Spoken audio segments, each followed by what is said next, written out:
I can't discuss anything on that matter, but that's a good question, Chairman Jordan. Well said. It's a good question because he subpoenaed just about every Republican in this town, got half the Congress's phone numbers if you were a Republican. But he has to pay some secret source a bunch of taxpayer money. We'd like to know, the committee would like to know how many other sources he paid. Was it more than $20,000? Why he had to do those things. We'd like to know when you can, if you could get that information to the committee. I think when you think about the guy who was trying to put the President of the United States in prison, ridiculous as that whole thing was, we'd kind of like to know the answer to that if you could. And with that, we're going to stand in recess. We will go as quickly as we can and vote. We have 2 quick votes on the floor. We'll be back. There is actually some lunch if you all need it. We have for our members, and since you're back here, you can have some. We normally have plenty. Mr. Chairman. We'll take a recess. Before you gavel out, can I ask for unanimous consent to enter to a record the article entitled Inside Trump's DOJ dated October 16, 2020? Without objection, we stand in recess.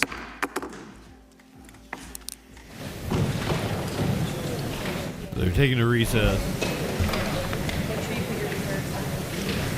Not sure how long they will be in recess. Until around 1 o'clock, 1:30 possibly. They're going to the floor to Capitol vote. Hill, where Attorney General Pam Bondi is testifying on the priorities of the Justice Department, notably the Epstein investigation.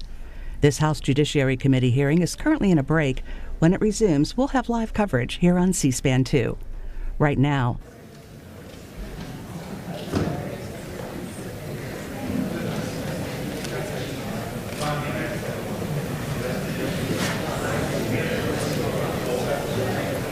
we'll see if C-SPAN maybe shows calls from earlier.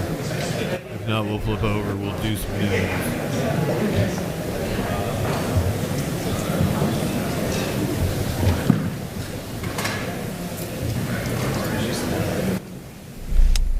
while this Judiciary Committee hearing is in a break, we're going to have live coverage here on C-SPAN 2 when they come back. But right now, here's an earlier portion of the hearing. Well, thank you to Jones.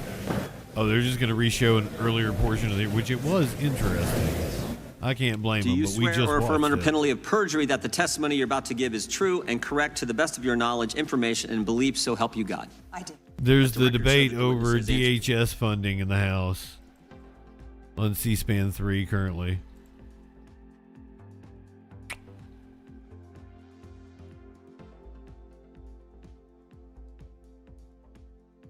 Let's go to, since we've been talking about Epstein, Epstein files reveal disturbing look into his life.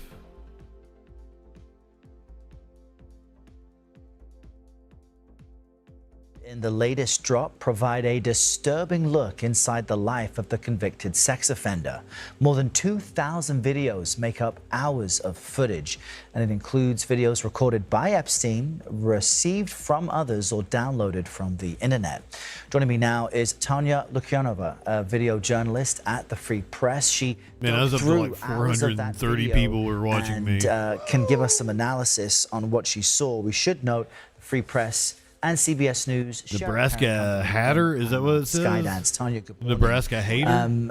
It's traumatic for people to even dig through these files and see what they see, but you've Welcome done in, that. friend. Thank you I'm for being a curious freaking follower. What jumped out at you that wasn't clear before? I think that the biggest revelation here is in the sort of in the overall find of in the sheer volume of these files. You know, these files you can think of like if you were to see somebody's laptop or their phone or their devices, sort of like what kind of window into their psyche and private world can you glimpse at there? And I think we have not seen a new Epstein. We've seen this videos reveal the same Epstein over and over again, operating in plain sight, surrounded by enablers, insulated by wealth, and completely confident that this videos belong to him and they will never be sort of made public.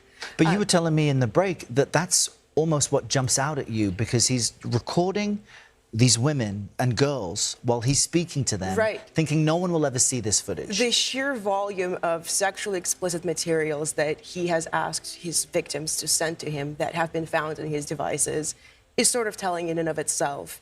But you know, for anybody who's asking how something like this could have been happening for so long and in plain sight, I think these videos do a lot in terms of answering that question. And they really reveal the banality of Epstein's evil, I think. You know, I think he's been such a mythological creature, mythical, I should say, creature. He's been, you know, we try to ascribe him some qualities that he might not possess because it's hard to kind of wrap our brain around how something like this could be happening. And I think these videos together, watched together, go a long way in terms of explaining how something made like this female my cousin now, Vinny the AG. There was also a 2-hour interview conducted by Steve Bannon. That's right. What did that reveal? Well, first of all, as the emails have also revealed sort of a friendship of sorts that has been going on between Epstein and Steve Bannon. That is a bizarre interview. It was apparently intended for a sympathetic documentary that was meant to rehabilitate Epstein's image. It was conducted sometime in 2019. It's really meandering. It's almost 2 hours long. It goes through a number of topics. They talk about politics, economics, science, Epstein's ascent to elite institutions. But one of the bizarre moments comes at the very end where Steve Bannon sort of out of nowhere begins to pressure Epstein on whether he is the devil himself. The conversation starts, they start talking about, you know, Bannon first asks him, I am the devil, and I'm here to do the devil's work. Money from somebody like himself, which is a tier 1 sexual predator. And Epstein defends his philanthropy by arguing that, you know, the recipients of the funds would not care about the source of the money. And he says, if the devil himself told mothers in Pakistan whose children are receiving polio vaccines that, you know, I'm going to exchange some money for your children's lives, and then that's where Bannon interjects and he goes, do you think you're devil himself? And Epstein tries to laugh it off, and Bannon bizarrely presses him on this subject. He's like, no, it's a serious question. Do you think you're the devil himself? And it ends up being one of the last questions. Then Epstein cuts him off in a couple of minutes and says he has to go. Quite revealing of the psyche, the twisted logic that was used, and how close he was to powerful people for so long. Really fascinating to get your take, Tanya Lukyanova. Thank you very much for being with us. Thank you so much. Today. We have new updates in the Nancy Guthrie disappearance. They arrested a man last night. They questioned him, but he has now been released and he's talking to media outlets. So let's see what he has to say. Apprehended for questioning. How would you describe what happened to you? Terrifying. Something I didn't do for something. I was being like, I felt like I was being kidnapped, bro, because they didn't tell me anything at the beginning. And investigators showed up to this house, or were you the one who was pulled over in the traffic stop? I was the one that was pulled over at the traffic stop. Where was that? Right here on by Chubasco. Okay, and you were taken into custody at that point? Yeah. And you were I was being detained. Detained, okay. I was detained the whole time. Okay, That's where? what they told me. Where were they At holding the you? back of a car. Back of a car. Miranda car, and then they moved me into a Pima County Sheriff. Were you being questioned in the car? At the Miranda car, I was being questioned, but they only asked me for my first name, my last name, my date of birth, and my social. Okay. What were they asking you about?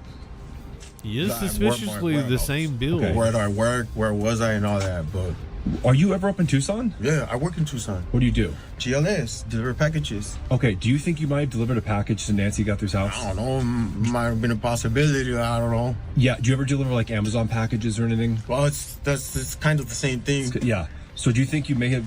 Did they indicate that you might have been on her property? Nah. You're not sure. Nah, they just came up. They until right now, all I know is that they show my in-law a picture of somebody wearing a mask or something, and they supposedly look like my eyes. Right. Okay. That's it. That's all I know. Okay. Jeez. How do you think they connected that case to you? Go ask them, bro. Okay, so that's something you gotta ask them. I can't answer that question. Did they take anything from your house tonight? Nah, I don't know. All I can say is they took my phone. Took your phone? Right. You don't have your phone right now? So you heard there just a part of those comments from the man who says that they were detained by police and questioned in the case of Nancy Guthrie's disappearance. I'd like to hear all the comments. Nancy first was reported missing on February 1st. She is the mother of Today Show host Savannah Guthrie. Now, this also comes as videos were released earlier on Tuesday, and they show a person wearing a ski mask and a backpack. You can see those videos released by the FBI here on your screen. Now, at one point, they do tilt their head down and away from a doorbell camera while approaching Guthrie's front door. The footage also shows the person holding a flashlight in their mouth and trying to cover the camera with a gloved hand and part of a plant ripped. But then again, we have breaking news, so maybe we should go ahead and move on to that. According to TMZ, they have received a letter stating that someone knows who the kidnapper is. They went to TMZ with this. TMZ has received this is just like in the last hour or email two from somebody demanding money. This is somebody who says they have been trying to get in touch with Savannah Guthrie's sister Annie and Savannah's brother to no avail. And they are now saying that they have information about who the kidnapper is. And they are demanding money. They want 1 Bitcoin, which is around $55,000, $56,000, you know, depending on the hour. That's all? They are saying at the end, time is more than relevant. So they have a Bitcoin address, which we have verified is real, and that they want 1 Bitcoin deposited, so in return for giving information about the identity of the kidnapper. Now, again, this is not somebody who says they've kidnapped Nancy. It's somebody who says they know who has. We have no idea if this is authentic. We have forwarded it on to the FBI, and they are looking at it. And we got this early Wednesday morning. Beyond that, we have already told you that there has now been activity in this Bitcoin account that was included in the first ransom note that we received. We are not saying what kind of activity, how much money. I know there is another story. He's referring to the first ransom note they received, which was like back on Friday or maybe Thursday. Story out there about that. We are not going to comment on that. We gave our word to people and involved in this case. We are going to honor that, but only to say that there is activity, and that means something. A couple of other points. There has been a lot of talk on social media about who may be behind this kidnapping. And I'm just going to kind of put this on the table, that there have been people pointing to various people in the family. You know, when we do this, when we talk, you know, on television, on our website, on our, you know, digitally, on our social media, I think we should be addressing people on social media and not just people who are watching traditional media, because social media is where a lot of people get their information. And I know this is swirling on social media, so I just want to say this, that we do not have any information, that would implicate family members. I am not saying that it's true that somebody may be involved or not true, but I am telling you that we have spoken with numerous people. We are not hearing anything about that. I know there are lots of stories out there that so-and-so is being looked at or whatever. I am telling you, we've gone down that path. We've asked questions. We have absolutely no basis to say that is true in any way, shape, or form. So in terms of leads, to me, there are 3 leads right now. One is, given the videos, we know. Yeah, TMZ got a letter saying stocky. Someone had information about somebody who has the a kidnapper, mustache, not that they and were the either kidnapper. a goatee or a beard. Hold on, let me go back. I missed what you were saying. There, that so-and-so is being looked at or whatever. I am telling you, we've gone down that path. We've asked questions. We have absolutely no basis to say that is true in any way, shape, or form. So in terms of leads, to me, there are 3 leads right now. One is, given the videos, we know that this is somebody who is somewhat stocky. It is a male. It's somebody who has a mustache and either a goatee or a beard. Law enforcement has told us, people involved in this investigation, that they believe that whoever took Nancy is from the Tucson television area. And that's why, or one of the reasons why, they were sending notes not just to us, but to local television stations there. So at least now they've got that description. On top of that description, if the email that we received is written by the same person who came to Nancy's door the night she was kidnapped, it would be an intelligent person based on the construction of that email, as well as somebody who is tech savvy. So in terms of people calling authorities with clues, it is somebody, it would seem, who is tech savvy, who is intelligent, who is somewhat stocky, a male with a mustache and either a goatee or beard. That is something. And there may be something identifying about what that person was wearing. So that's one path. A second path is Bitcoin, and I will just leave it at that. And the third path is, one of the things that authorities do all the time when they get a video like this of somebody who they believe is the kidnapper, is they look at what they're wearing and they try and find out where did they buy it.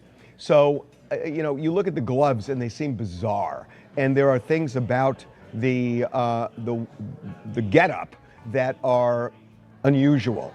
And so, if the authorities can figure out where these things were purchased, because you look at that and is it something somebody would just have in their house, or is it something they would go out to buy, within a fairly narrow time frame before actually doing it? And a lot of people who do that think, okay, I'll pay cash, and therefore there's going to be no record of me buying it. But there are records that many stores have where they can find out who purchased an item like that and when. And if there is surveillance video in the store, if they bought it at a big store like a Home Depot or something like that, and they can find out even when somebody purchases something with cash, if they have a time frame on when they purchased it, authorities have often gone to the store, gotten surveillance video, looked exactly at that time, and sure enough, they have somebody going to the cash register with that item. And that becomes almost a smoking gun. So the person who did that is not going to walk in completely masked, because that in itself creates an issue. So if they came in street clothes and bought any one of those items, then that could be a real way, and a way this guy's name's Harvey, authorities right? have done in many cases in the past. He's 75. Of identifying who was at that door. So that's what we know right now. We will give you further updates as we get them. Yeah, Harvey Levin. Shit. Go over to Fox. We have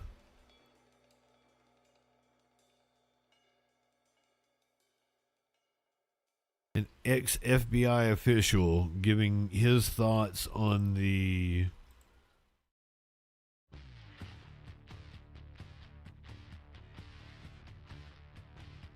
new details, because I'm basically just killing time until we come back into session on the Pam Bondi hearing. Twist and the desperate search for 84-year-old Nancy Guthrie, who vanished 11 days ago from her home in Tucson, Arizona. Lawyer and TMZ creator Harvey Levin says he received a letter from someone saying they know who the kidnapper is. He'll give up that information for 1 Bitcoin. So much is driving this case to new intensity right now, this hour. And we've already 1 seen Bitcoin just in the last sounds few so hours, insignificant. less than 24 searches in a border town in Arizona, Rio Rico, and in Tucson. Scores of local law enforcement and the FBI's elite hostage unit engaged. And that video of a person caught on camera. You guys know I just really wanted to watch Harris Faulkner. The kind of evidence that could lead to finding the now famous mom of NBC host Savannah Guthrie. I'm Harris Faulkner. You are in the Faulkner Focus. TMZ founder Harvey Levin revealing that new development in the case on our air at Fox just an hour ago. We got kind of a bizarre letter, an email from somebody who says they know who the kidnapper is and that they have tried reaching Savannah's sister Annie and Savannah's brother to no avail. And they said they want 1 Bitcoin sent to a Bitcoin address that we have confirmed is active. It's a real Bitcoin address. As they put it, time is more than relevant.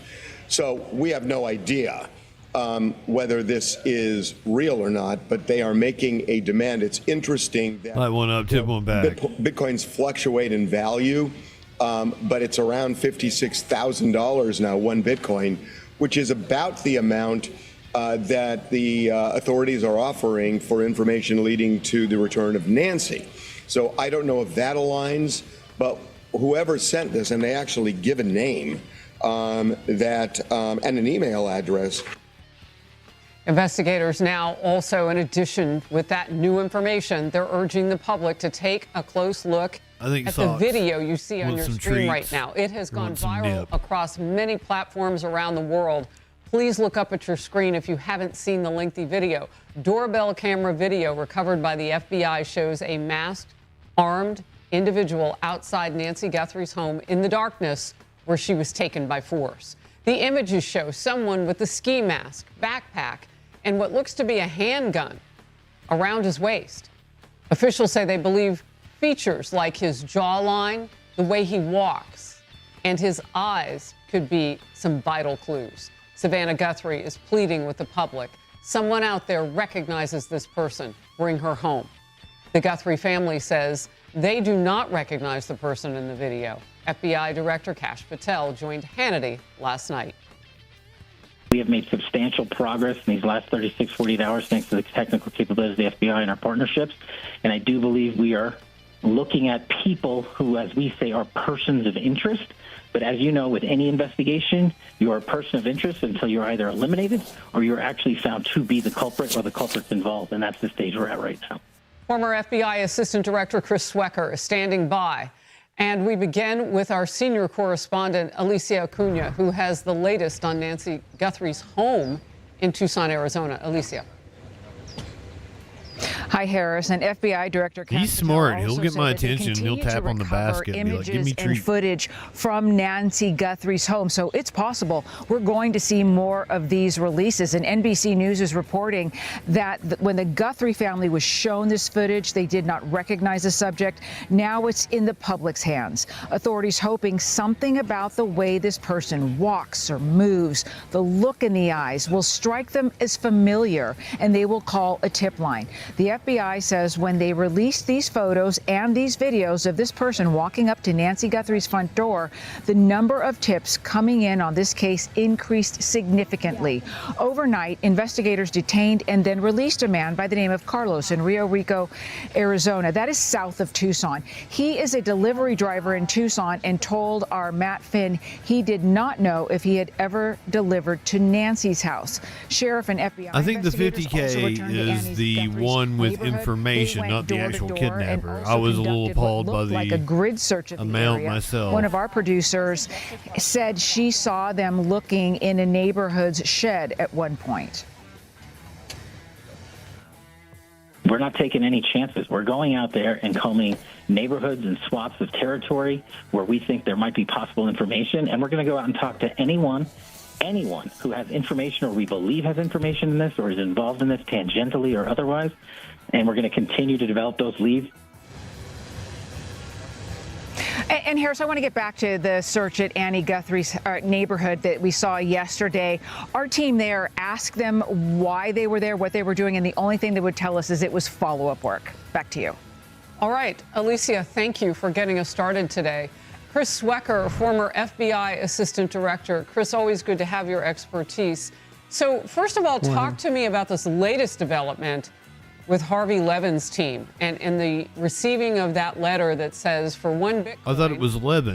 She said Levinstein. It's not too far off from the reward. It's in the 50,000, somewhere in that range is the value of it. And that's the award or the reward offered in this case. He says, then they can learn who the kidnapper is. What do you make of it? Highly skeptical. I just don't think anything TMZ has brought forward has panned out. I mean, it's a good vehicle for people to come in and do this. TMZ gets some viewership and you know, it sort of ties up the investigative team trying to run this down. But I sense a scam here. I mean, I may be absolutely wrong. I hope I am. I'd love to think that this was a viable lead, but I think it's one of many hundreds that are coming in through the proper channels, which is the FBI tip line. So bottom line is I'm very skeptical of it. You're skeptical of the people who would have sent this. It shows that there would be some sort of, at least maybe, a hat tip. And Harvey Levin said, look, there's no way to know if any of this is real. But, you know, you put it out there, you put it into the case for certain. And that's kind of what I hear you saying, too. You can't just discount it. There was a lot of talk about how meticulous the original ransom letter was. TMZ's Harvey Levin on the difference between that letter and how the suspect acts in the camera footage we now have. Just the thought that went into this letter doesn't match the thought of somebody coming up fully disguised, knowing that they don't want to be seen, and not even thinking, gee, people have these cameras on their door. You know, you don't have to even have cased her door or property to just make an assumption that she may well have a camera like that, and you should be ready to somehow block it. You know, have a piece of cardboard, have some. Oh, Harvey Levin's team. Thank block you. it, and this person walks up almost surprised that there is. I don't see that at all. I think he knew what he was doing, going for the camera. Grab some shrubs. He clearly did something to tamper with it. Look, he's describing what we all can see. What is your thought on that? Yeah, I mean, I agree that the person that is depicted in that video is not a Mensa candidate for just his lack of preparation and sort of sloppiness there with the video. And in fact, I'm not even sure why he went to the front door when that was not where he gained entry into the house, and I doubt he socially engineered his way in at 1:50 in the morning. So that, you know, I agree with that part. I'm not so sure I agree that the original ransom letter was sophisticated. I mean, anybody can draw up a letter, and you know, everybody's literate. I just don't see that as showing any particular sophistication. Everybody's literate? Look, a quick question. I don't know about that. Again, I'm sort of a skeptic. That backdoor entry. Tell me more. And what you see in this video juxtaposed. You usually have to pay extra. extra for backdoor entry. Yeah, I mean, clearly he did not. I don't think he gained entry in that door because you see the video taken when the house was released by the various media outlets. That door is perfectly intact, and then there's blood drops on the ground in front of that door, and then you see an Amazon delivery right there up against the wall. So that had to have happened sometime very close to the day after, you know, that morning after she was taken. So you can tell a lot from that. That entry wasn't gained through the front. So why is he messing around with that? It looks like he may have taken the next 15 minutes, because we have 15 minutes later, we have another detection. He may have taken the next 15 minutes looking for a place to enter. And as in Idaho, there was a screen, or there was a sliding glass door left unlocked. So you may have probed all the way around the perimeter of the house, in which case you might have some other nest video of that part. Oh, interesting. Again, this is speculation. I'm on the outside looking in here, but I suspect, maybe skipping forward, I suspect that's why they jumped that Amazon delivery driver, because they probably tracked him to that delivery.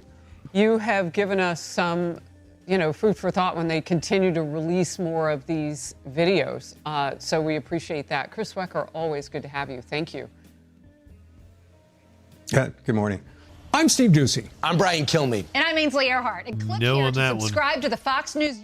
No on that orgy couch. Still waiting for the Judiciary Committee to come back into session.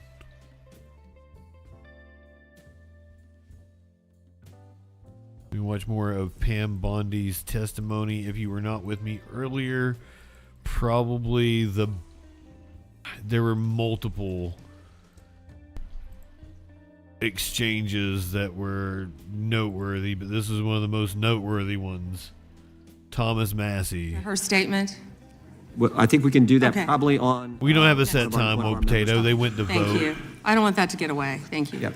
Thank you, Mr. Chairman. Behind me, I have 3 documents from the DOJ production that are emblematic of the massive. Probably take failure of about the an DOJ hour, to so maybe comply in with the another Epstein half hour Files or so, they'll be back in Transparency session. Act. To my right is an email that was sent by the victim's lawyers to the DOJ. It was a list of names not to redact, a list of names not to release.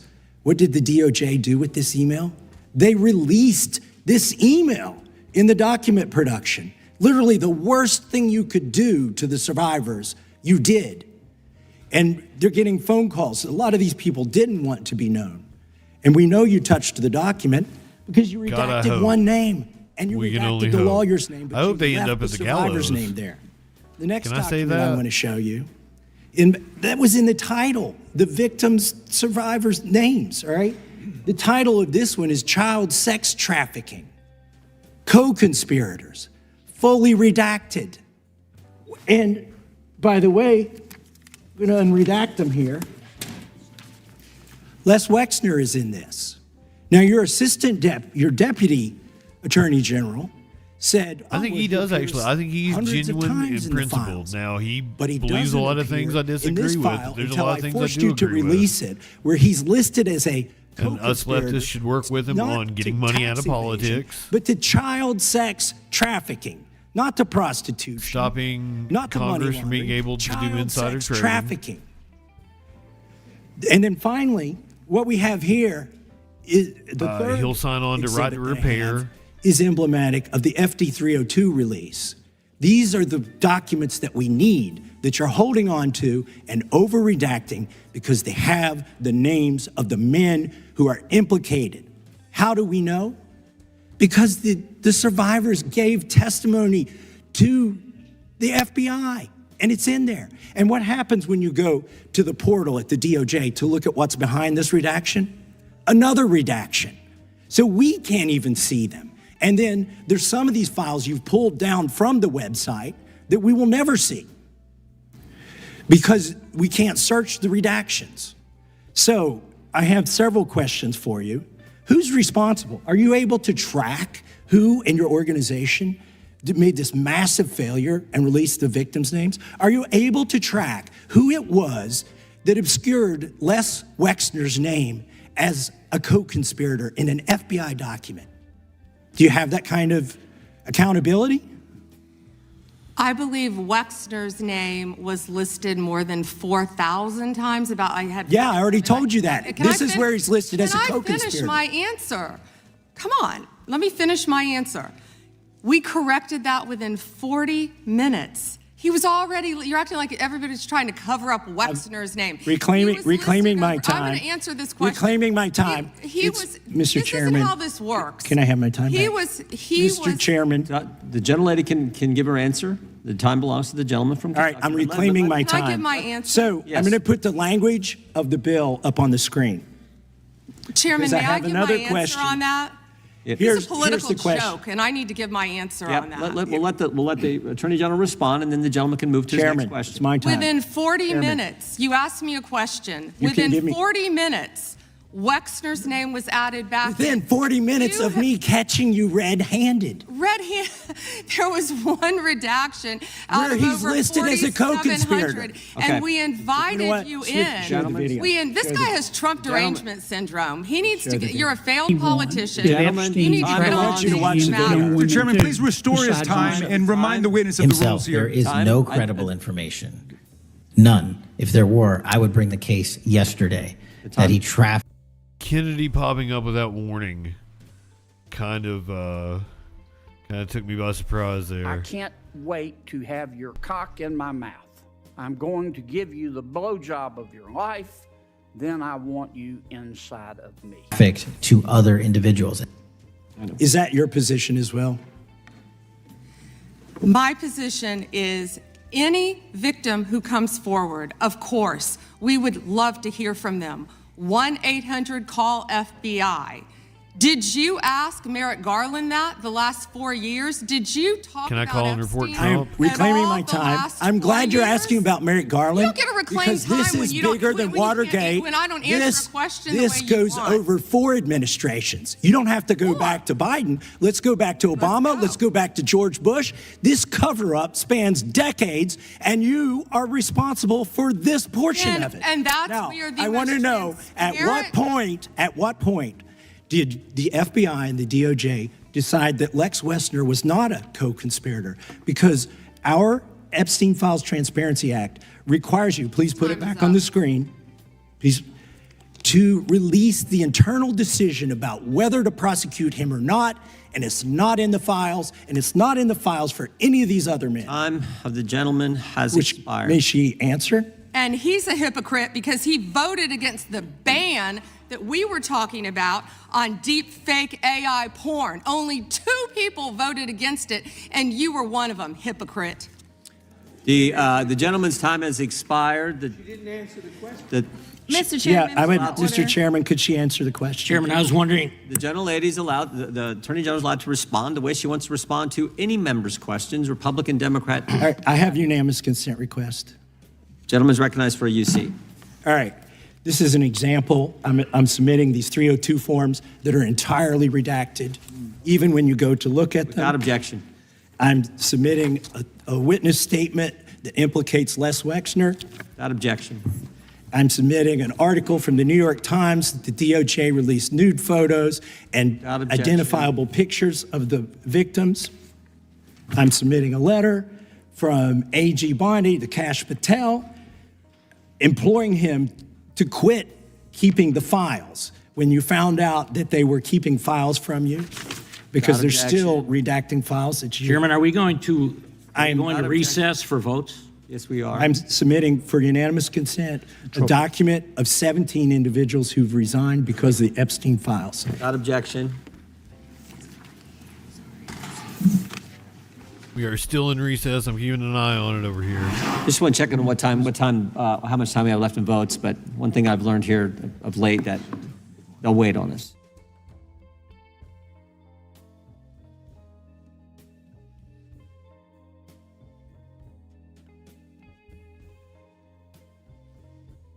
From that sacred principle. This bill, which we are considering today, represents a betrayal of every representative principle of this country, because passage of this bill, Representative Joseph Morrell of New York, this is the full House floor. Endorsement of a broader, ominous, dangerous agenda. The Save America Act is not an isolated piece of policy.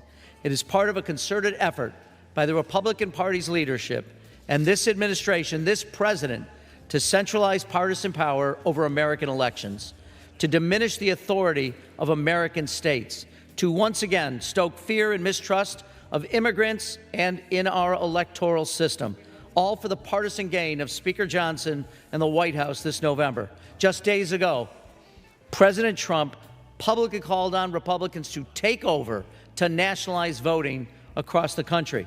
This is not hyperbole. This is not hysteria. These are his words. So it should not surprise anyone that the Save America Act would require states to provide sensitive personal voter data to Kristi Noem's Department of Homeland Security, to send your personal data directly to the federal government, to directly invade your privacy, your family's privacy. And why does the president want to send your information to DHS? Why does he want to take over this election? Why would he advocate for Republican control of federal elections, a direct affront to the United States Constitution? Because he knows that without such drastic action, Republicans will lose the midterm elections in 9 months. Just look at recent election results in Virginia. I know the president has. Look at them in New Jersey. Look at them in Texas. Americans know that everything in this country has gotten more expensive under this administration. So it should be no surprise that this bill would make voting more expensive, because passports, which millions of Americans don't have but would need to register to vote, cost $130. But beyond the cost, these Republican efforts to nationalize how we vote have nothing to do to safeguard our elections. Instead, they threaten the very fabric of American self-government. Now, ensuring the integrity of elections is not only legitimate, it is American. But integrity is achieved through the rule of law, through adherence to our Constitution, through trust in the American people, of the electorate. The security of our elections is not advanced, however, by a Department of Justice under Attorney General Bondi that sends an extraordinary, extortionate letter to Minnesota officials. She suggested violence by federal agents in the Twin Cities would only end if Minnesota just turned over sensitive voter data to the federal government, violating your privacy, demanding your information at the barrel of a Border Patrol rifle. The same date of the Save America Act would force every state in this nation to surrender. This letter, the president's rhetoric, their push for Americans' personal voter data, none of this can be divorced from the legislative push we see here today. And we all know why. The Save America Act is part of a comprehensive Republican strategy to cement power this year. Speaker Johnson wants to make it harder for Americans to vote, easier for Washington Republicans to control how elections are run. But let us not forget that elections in this country are administered by clerks, by secretaries of state, We by are commissions and waiting for the bipartisan House boards Oversight chosen Committee by to citizens resume. in every single community in America. They are not run Probably out of the another Oval 15, Office. 20, 30 They are minutes. not dictated to by partisan interests.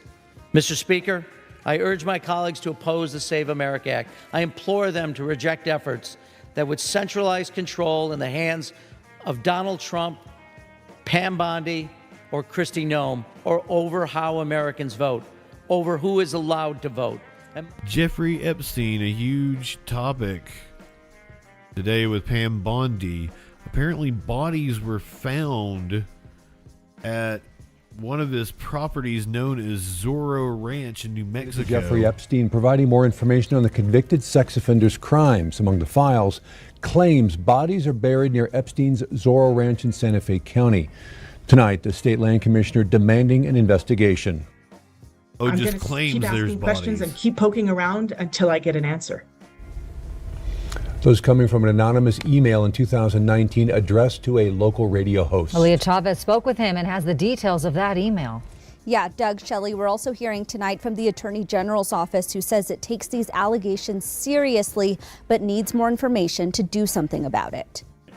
Eddie Aragon says it was early in the morning in November 2019 when he got this email from someone claiming they were a former staffer at Zorro Ranch. Writing, "Did you know somewhere in the hills outside of the Zorro, 2 foreign girls were buried on orders of Jeffrey and Madam G. Both died by strangulation during rough fetish sex." I got the email. I was startled. The emailer says they had 7 sex videos, including some with minors, but never actually sent the footage, asking Aragon for digital currency Bitcoin. Approximately at that time, Bitcoin was worth about $8,000. They wanted to exchange 1 Bitcoin for the videos that they had in possession. Aragon says he didn't know what to do with the email, so he sent it to the FBI. I've since referred to the FBI on a number of other things, and I've never heard back from them Bitcoin, on please. anything. Fast forward 6 years later, the DOJ released Aragon's email as part of the Epstein files. Matters. I think that New Mexicans need answers. I think the victims need answers. That's what prompted New Mexico Public Lands Commissioner Stephanie Garcia Richard to send this letter to the Attorney General and the U.S. Attorney's Office Tuesday, asking them to thoroughly investigate this disturbing allegation regarding the referenced burials. We need to get to the bottom of really what happened in New Mexico. She says she was horrified to learn in 2019 that our state was still leasing lands around Zorro Ranch to Epstein's company. I canceled the leases at that time.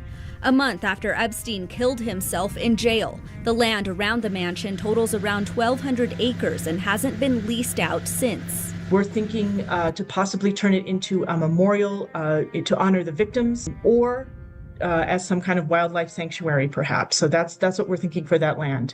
Attorney General Raul Torres' office responding to Garcia sounds Richard good. hours later with this letter. As we understand it, the allegations appear to be unsubstantiated, it says, going on to say they will work to obtain the original files. Once such information is obtained, our office will review it to determine whether any further action is warranted, and if so, the appropriate next steps. To my knowledge, no investigation has taken place thus far.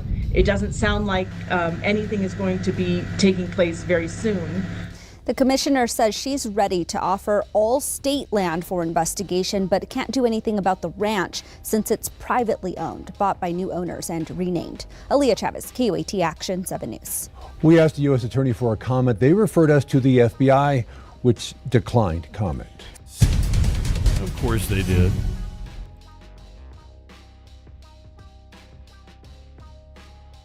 Getting ready to get back started with the Pam Bondi hearing. It's been damaged, and I think the department's credibility.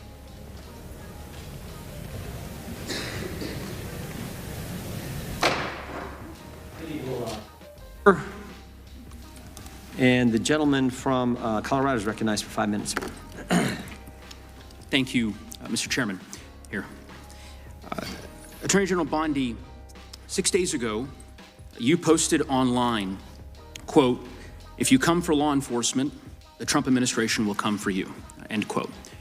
I want to show you just a brief video. It's about 30 seconds, and I'll ask you a couple questions. Representative Goose. Hey, you guys are disgusting. I'm former law enforcement. You're disgusting. You are the Nazi. You are the Gestapo. You can't see it because you're chasing your pension, right? Your pension, your retirement, right? That's what runs your life, your retirement. The sad thing is they're not even going to get their pension because it's going to be worthless. And shame on you. And shame on you. Shame on you.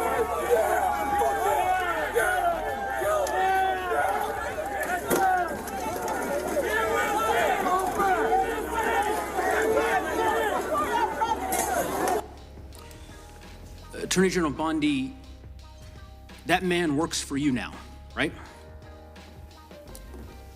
Who was that, Congress? Wow. The man in that video, the one who was in the police-worn body cam footage, the one allegedly yelling, "Kill him," at police officers on January 6th, his name is Jared Wise. He does work for us. He works for you at the Department of he Justice. Does. He does. This is an individual whom a federal grand jury indicted for 2 felonies and 4 misdemeanors related to his participation in the attack on January 6th. One of those charges was forcibly assaulting, resisting, opposing, impeding, intimidating, and interfering with police with the intent to commit another felony. This is who you choose as the chief law enforcement officer of the United States of America to hire at the Department of Justice. Someone on video yelling, "Kill him," at police officers, right? I believe he was pardoned by President Trump. Oh, he was pardoned. You're right. You're right. Pardoned by President Trump for his offense. That makes it worse. For yelling, "Kill him," at police officers. And yet you expect hardworking police officers across the country to believe that you take law enforcement seriously. You could imagine the reaction of so many folks across the country hearing the chief law enforcement officer of the United States refuse to even condemn what that individual whom you've now hired did. But in any event, let's talk a little bit about some of the other divisions within the Department of Justice and what's happened over the last year. You're familiar with the public integrity section of the DOJ's criminal division. I think it's referred to as PIN. Is that right? Yes. Okay. Do you know which presidential administration under which the PIN was first created? I can tell you what administration that the weaponization was ended under. I'll reclaim my time. This wasn't a trick question. You don't get to Madam Attorney reclaim General. your time. Madam Attorney General. Because I don't like it. Mr. Chairman, will you explain to the witness that he does reclaim his time? Because I don't answer a question to your satisfaction. Mr. Chairman. Madam Attorney General, the time belongs to the gentleman from Colorado. The president under which PIN was created was Gerald Ford. It was created after Watergate. I'm not asking a question, Madam Attorney General. The administration under which it was created was Gerald Ford. When you first started as the Attorney General of the United States, there were 35 people working in that office. There are now 2 people working in that office because you have gutted it. How many people work for the National Cryptocurrency Enforcement Team in the criminal division today? Can I answer the question about PIN? I've asked you a question. How many You've people asked work? me a question, but you don't How want many the answer. people I'm work not for the gonna answer your National questions the way you Cryptocurrency want. Enforcement Team? You won't answer how many I'll people? answer PIN. You. PIN will not be you know what? weaponized. You know what? What's Madam funny Attorney about General, this? I'll say to the chairman. What's funny about this? Chairman, you know what the answer is? And I think I understand funny why the about Attorney General this? does not want to answer the question. Because you eliminated the National Cryptocurrency Enforcement Team last year. So I understand why you don't want to tell the American people who works there. Yeah, I no one understand works why there you don't want to anymore, talk about Madam Mohammed Attorney Solomon General. in So, your district. In any event, who murdered people. Mr. Chairman, will you stop the clock so his time is not wasted by the witness? I've been very generous with allowing extra time when we have these little disputes. I understand. You got the time, Mr. Goose? I might as well ask the chairman these questions. I'd be happy because to answer what some is of your questions. What's profound, the questions I've Profound? asked, The crime in your I've district. asked, Mr. Chairman, are not trick questions. They're not gotcha questions. They're actually basic questions about how the Department of Justice functions and the unwillingness of this Attorney General to answer them in good faith. When a member of Congress asks, How many people work at the National Cryptocurrency Enforcement Team and the Attorney General refuses to answer it? It is not a coincidence. It's because she eliminated the team. Why? Because her boss, the President of the United States, is making money hand over fist, $1.4 billion over the course of the last year through cryptocurrency holdings. I think what is happening at the Department of Justice is a disgrace, Mr. Chairman, and I would urge you to gain control of this hearing. With that, I yield back the balance of my time. Yeah. I would ask the gentleman, does he agree with the standing up of the Deputy Attorney General for dealing with fraud? That's something that's happened in this administration. First time. You talked about Penn. That happened with this Justice Department. We're talking about this committee. Mr. Chairman, had you answered the question, had the Attorney General answered the question in that way, perhaps this hearing would have some modicum of resembling something that has typically been fairly conventional, an oversight hearing of the Department of Justice. The gentleman's that is time not has expired. The gentlelady from Wyoming is recognized for 5 minutes. Attorney General Bondi, I want to express my gratitude to the President, you this is, and your team for your continued efforts Hegman? against extreme anti-energy policies taken by states and cities that serve only to increase costs on the American people. This is an issue of great concern for Congress as well as the consumers. At the behest of networks of non-governmental organizations and anti-growth activists, Democratic-controlled states and cities are enacting laws and pursuing coordinated lawsuits that would impose retroactive liability on energy producers for past global emissions based on speculative future climate change harms. The proponents of these plans call them climate superfund laws, but in reality, that is simply window dressing for taxes and fees imposed on consumers and businesses that don't even have a presence in these states or communities. But if you look at the billions of dollars they hope to gain from these efforts, the real goal here is to increase their already mismanaged state budgets by imposing fees on consumers and businesses in energy-producing states such as the state of Wyoming. I would describe this as the tobacco litigation on steroids. Vermont has enacted such a law, and another has recently gone into effect in New York. Similar laws are under consideration in a number of other states. Clearly, this problem is spreading. Would you agree that Congress has not authorized states to impose retroactive liability against energy producers and lawful carbon emissions? Yes. And would you also agree that protecting consumers is a core part of the DOJ's mission? Absolutely. Would you further agree that combating state policies that seek to hide and shift the true cost of programs like these onto consumers fits within your mission? Yes. So, Attorney General Bondi, fossil fuels are the foundation of the U.S. economy, and the recent winter storms underscored that gas, coal, and oil remain essential to grid reliability and heating our homes.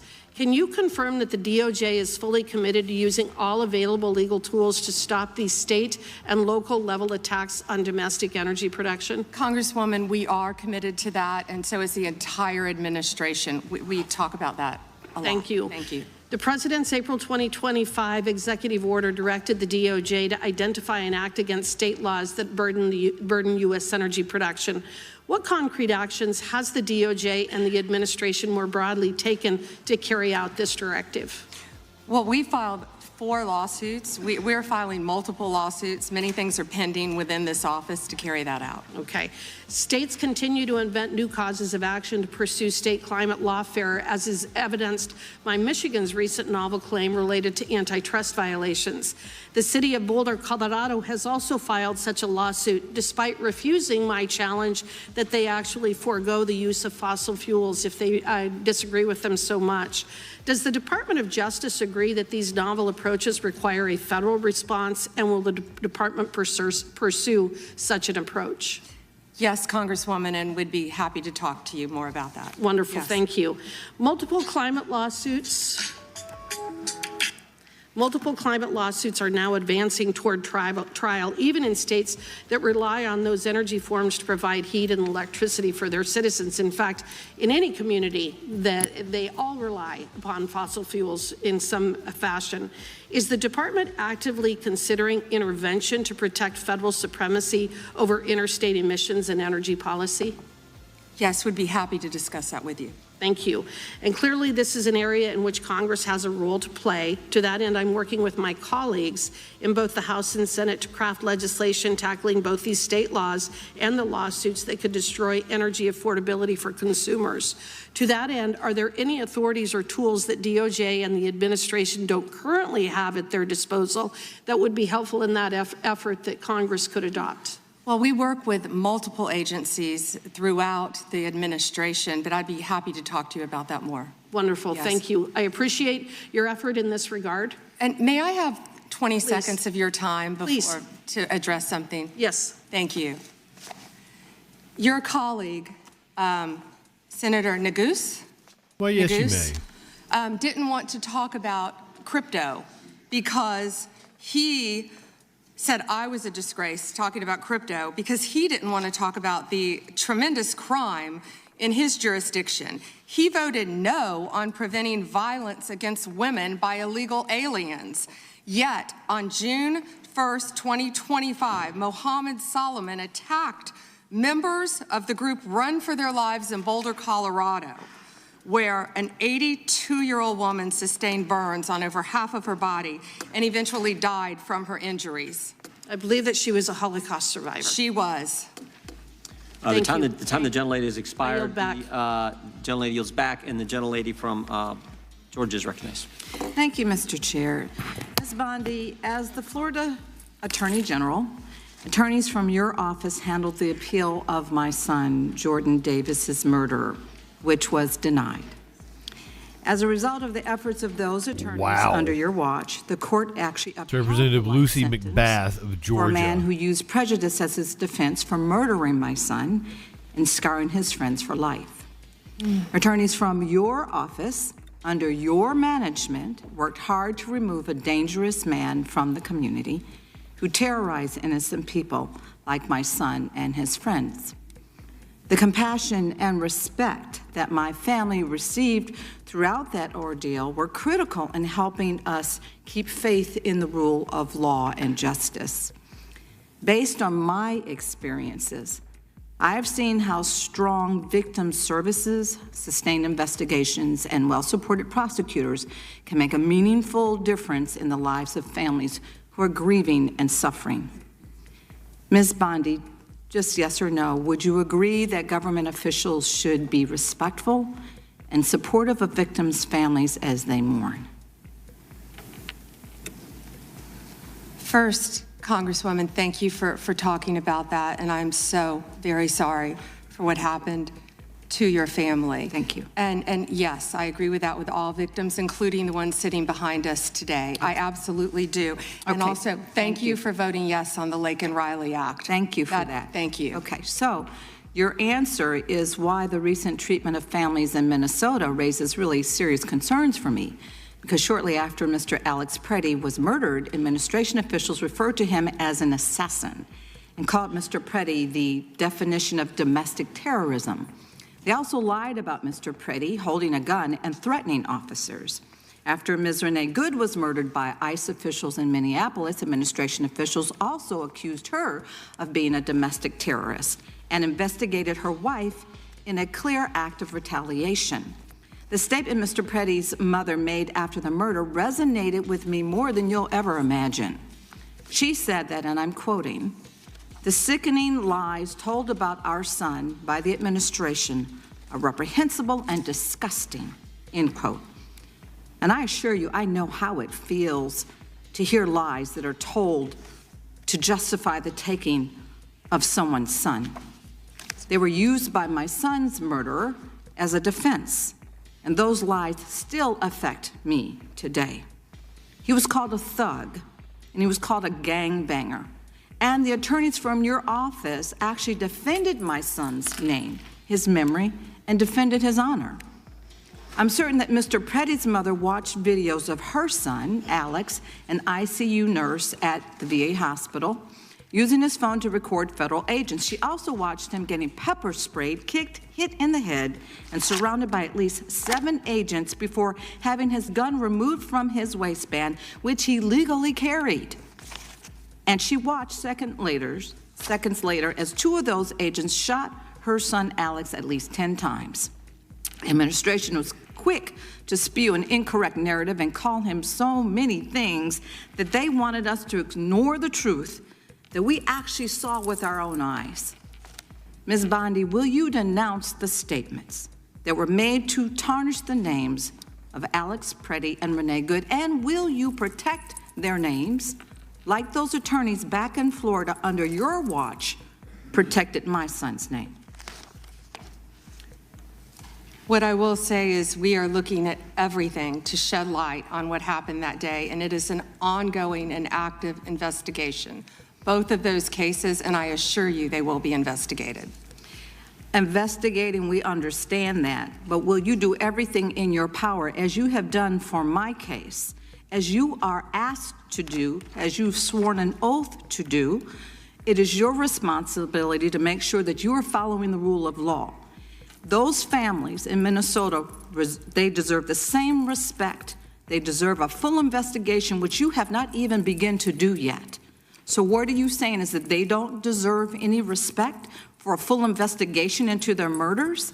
Well, that that's is not incompetence on your behalf. Well, that the is American not accurate. people do deserve better. Non-commitment to defending the rule of law is what we see from you.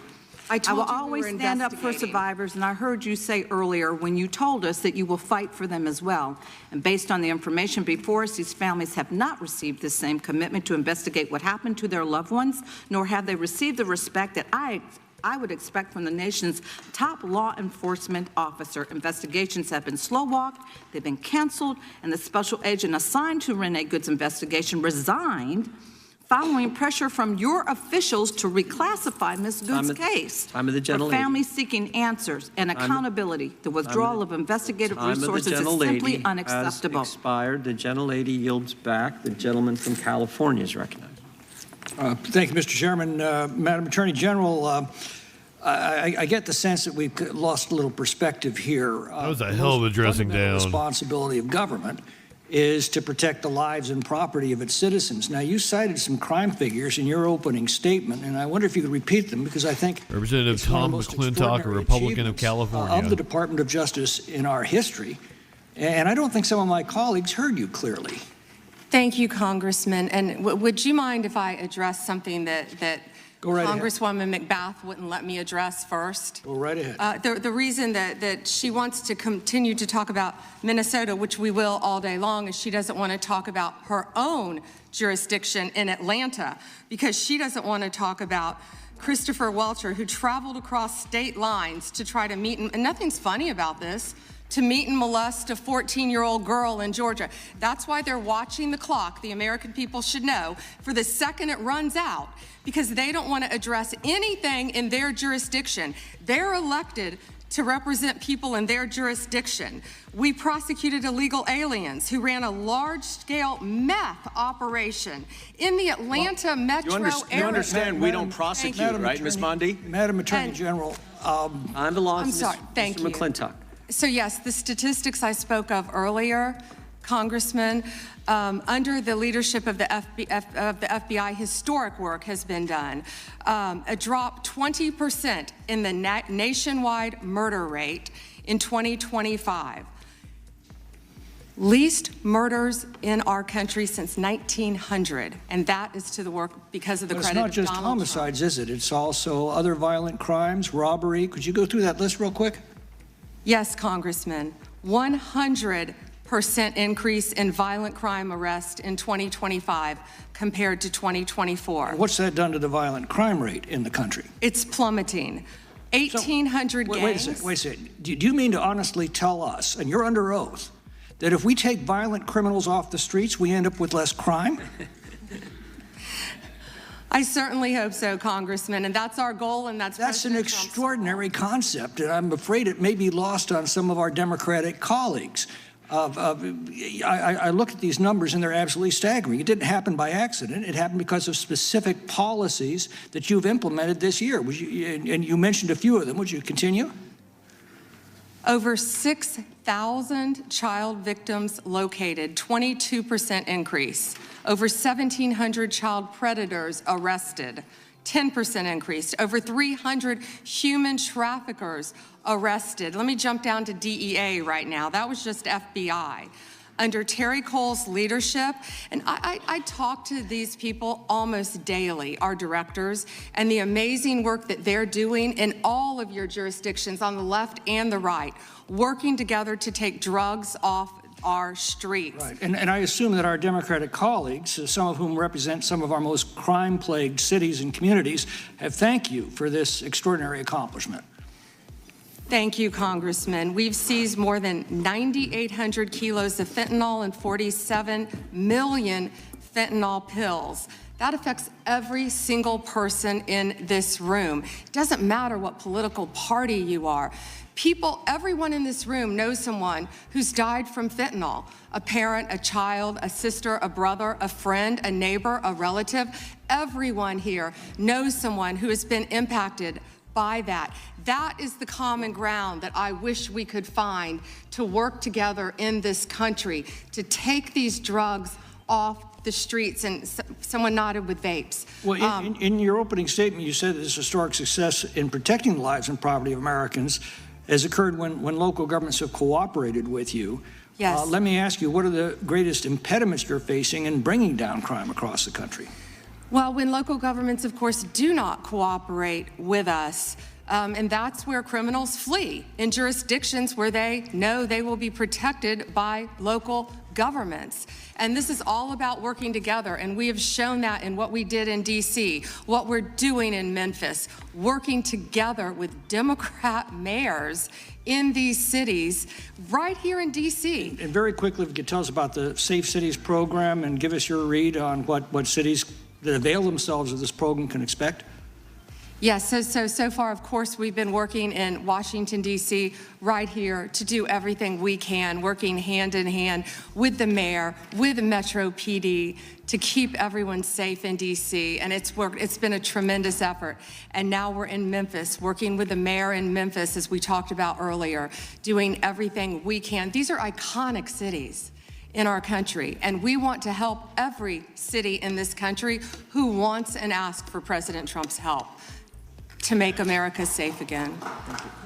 Gentlemen, Mr. Chair, I have, you see. let the record show that Democrat was applauding the Attorney General's answer there. A unanimous consent? Yes, please. All right, the gentlelady is recognized. Mr. Chair, I have a few unanimous consent requests. I would like to submit into the record this New York Times article titled Alex Pretty's Friends and Family Denounce Sickening Lies About His Life. I also would like to submit this Daily Mail exclusive interview with Vice President J.D. Vance titled J.D. Vance Refuses to Apologize to Alex Pretty's Family After Spreading ICE Assassin Claim. One more. My last submission request is a New York Times article titled FBI Agent Who Tried to Investigate ICE Officer in Shooting Resigns. Without objection. Thank you. The chair now recognizes the gentlelady from North Carolina. Thank you, Mr. Chairman. Attorney General Bondi, I think you and pretty much everybody else here and throughout the country believes that convicted sex offenders don't deserve special treatment or privileges in prison. And Representative Deborah Ross, they deserve the death penalty. Co-conspirator received perk after perk in prison. In July, she had a 2-day interview with your deputy and President Trump's former defense attorney, Todd Blanche. Just days after that, Maxwell was transferred from a federal correctional institution in Florida to a minimum security camp in Texas, which she, as a sex offender, would normally be ineligible for. At this new facility, as the ranking member talked about, and by the way, it's nicknamed Club Fed, we've heard reports that she's been afforded special privileges, puppy time, private workouts, personal mail, secretarial services.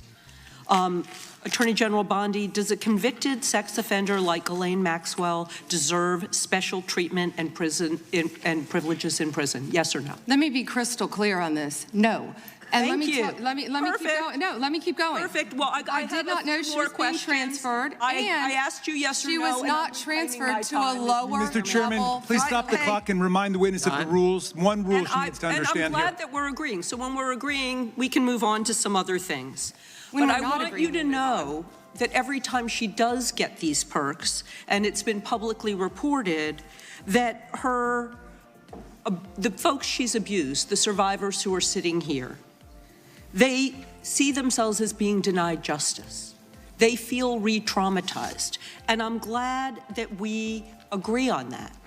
But she should not be in that prison. And she needs to be moved back to a maximum security prison as soon as possible. But what she has told another committee here is that she won't cooperate with them unless she gets clemency from Donald Trump. It's just crazy to consider that she can be wielding this kind of influence within the administration. But that begs the question, who ordered her to be transferred to the minimum security prison that she was ineligible for? Who signed off on the special privileges? Was it Mr. Blanche? Was it one of your other subordinates? So please, can you tell us who sent her there, since you don't agree she should be there? I said I do not agree she should receive special treatment. She was transferred, I learned after the fact, to the same level facility, and that is a question for the Bureau of Prisons. I was not involved in that at all. The same level facility, I don't know why, but you know, instead of talking about Ghislaine Maxwell, who hopefully will die in prison, you should be talking about Irina Zarutska. I have a couple of died on a subway. Right, and I absolutely... You don't talk about that. I have been talking about it and actually helping with these issues. But we're going to move back to you. I bet we are. Yes, of course, because you're here to testify. That's what the whole point of this endeavor is. So of course we're moving back to you. It is all about you. So as we've heard, she took the fifth in response to every single question in that committee hearing, and her lawyer dangled the offer of clemency. Should Donald Trump pardon or commute her sentence? Should she be released from prison, yes or no? You said you hope she dies there, so I'm hoping the answer is no. I already answered that question. Good. I'm very glad. I really like this bipartisan agreement about when what it should agrees happen with you. But you don't want to talk about Irina Zarutska. You don't want to talk about I talk about murdered her all by the a time, violent crime but I am not here to testify before Congress. You are. That is your job today. That's what you're getting paid for. With attack. I want you to know that your own DOJ employee, he's recently been demoted and had some other problems, advises on pardons. Do you think he will be advising Mr. Trump on any kind of clemency or pardon for Ghislaine Maxwell? I'm not going to speculate, and you couldn't even identify properly. That's why you don't want to talk about Irina Zarutska. You couldn't properly identify her relative. I absolutely it's embarrassing. Have been, and her family, by the way, appreciates all of the condolences, all of the help, everything that our law enforcement in North Carolina has been doing to help her family. Her family feels well treated. Thank you, and I yield back. The gentlelady yields back. Gentleman from California is recognized. I'd ask unanimous consent to enter into the record an article by former Attorney General William P. Barr entitled, "Why Pam Bondi Didn't Publish All the Epstein Files in 30 Days. The answer is simple. It was not possible," from the Wall Street Journal. Well said. Without objection, the gentlelady from Florida is recognized. Thank you, Mr. Chairman. Madam, I'm sorry. May I respond 20 seconds? Supposedly they'd been combing through them for a year. Ross said. Go right ahead. Thank you. She also opposed a sex offender registry as head of North Carolina ACLU. Thank you. Thank you, Madam Attorney General. And I'd like to pick up where you left off a moment ago, because we convene here today as a committee for the stated purpose of conducting oversight of the Department of Justice. And so it's critical for us to focus first on the mission of the department and assess your success in discharging it. This is Representative Laurel Lee from Florida. Law, defend the rule of law, and protect the American people from violent crime, terrorism, drug trafficking, fraud, and exploitation, to promote public safety. And what we have heard today unequivocally is that President Trump's Department of Justice, under your leadership, Attorney General Bondi, is doing exactly that. Just a moment ago, you shared with us some incredible statistics that the United States, under your leadership, has achieved the lowest murder rate in 125 years. That in the first year of this administration, murder is down 21%, robbery is down 23%, carjacking down 43%, and gun assault down 22%. That is what public safety looks like. Under your leadership and that of President Trump, you've located more than 6,000 child victims of trafficking and exploitation, arrested 1,700 child predators, and apprehended more than 300 human traffickers. Significant increases, and those aren't just statistics, those are precious lives that your department and the men and women of federal law enforcement have saved. Madam Attorney General, you've mentioned a couple of specific criminal trends during this hearing that I'd like to discuss with you further, because one of our important roles in Congress is making sure that our laws and our law enforcement stay ahead of predators as technology evolves.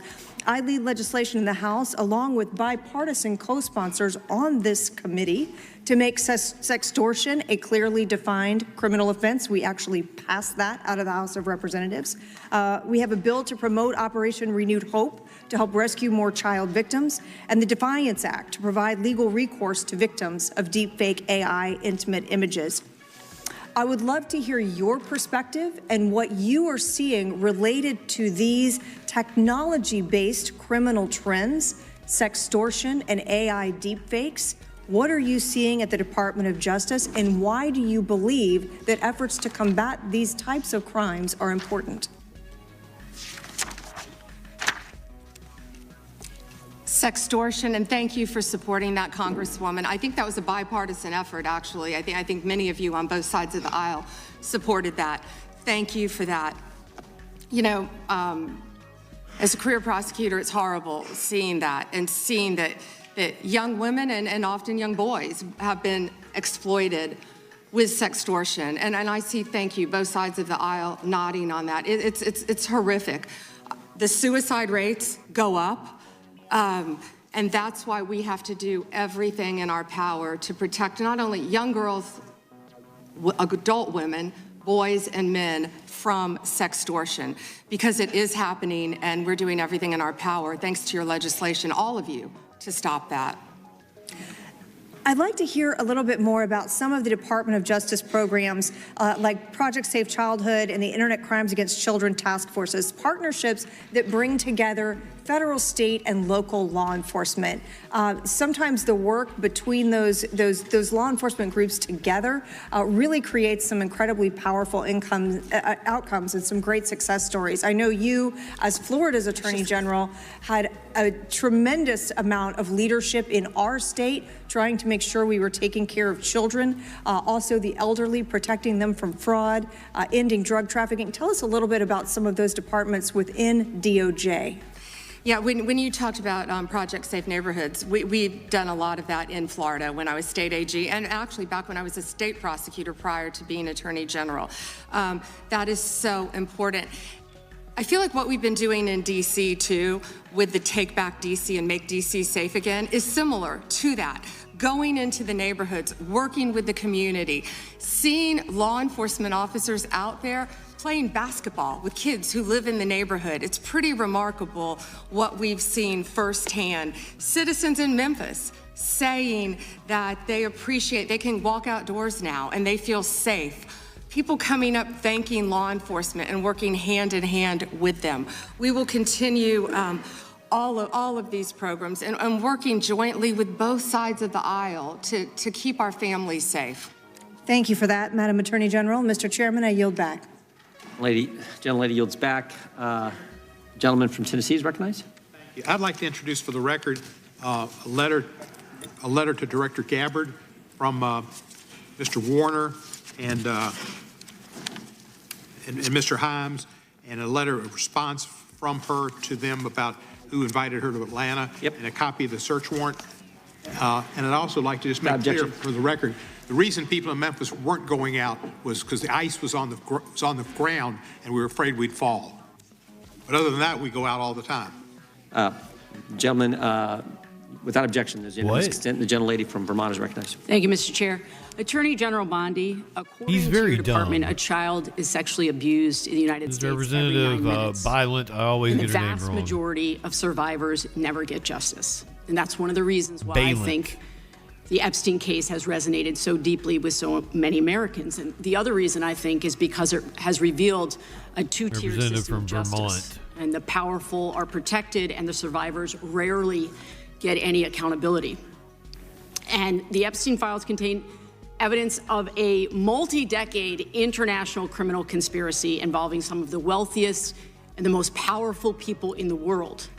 There's evidence of financial crimes, political corruption, sex trafficking, and of course, horrible sexual abuse. And I want to remind everybody, this isn't a game. These are real people, people who have suffered, who are sitting here with us today, and they deserve answers, and they deserve accountability. And I'm here to try to get some for them. Now, I've seen some of the unredacted Epstein files, and obviously, as you know, President Trump's name is all over them, but so are the names of other senior Trump officials: Howard Lutnick, Secretary of Commerce; John Phelan, the Secretary of the Navy; and Stephen Feinberg, the Deputy Secretary of Defense. These men were appointed by President Trump to senior positions in his administration. All of them have clear and confirmed ties to Jeffrey Epstein. Attorney General Bondi, yes or no, has the Justice Department asked Secretary Lutnick about his ties to Epstein? Excuse me. Secretary Lutnick has addressed those ties himself. I'm asking you, has the Justice Department specifically asked Secretary Lutnick about his ties to Jeffrey Epstein? He has addressed those ties himself. Has the DOJ asked Secretary Phelan about his ties to Jeffrey Epstein? I don't know whether he has addressed those or not. Has the Deputy Secretary Feinberg talked to the Department of Justice about his ties to Jeffrey Epstein? Yes or no? Has the Department of Justice talked to Deputy Secretary Feinberg about his ties to Jeffrey Epstein, which are clearly spelled out in the files? It's a very simple question. It's not a trick question. I'm just asking you. Yeah, I'm stunned that you want to continue talking about. Oh my gosh. Epstein Okay, instead I'm of a reclaiming Border my Patrol time. agent I'm murder. asking you not a trick question, a simple question. Okay, so what is clear is we have evidence. Do you know who Chris Malin is? We have stunned. evidence that 3 senior officials within the Trump administration have ties to Jeffrey Epstein. And what I can ties mean?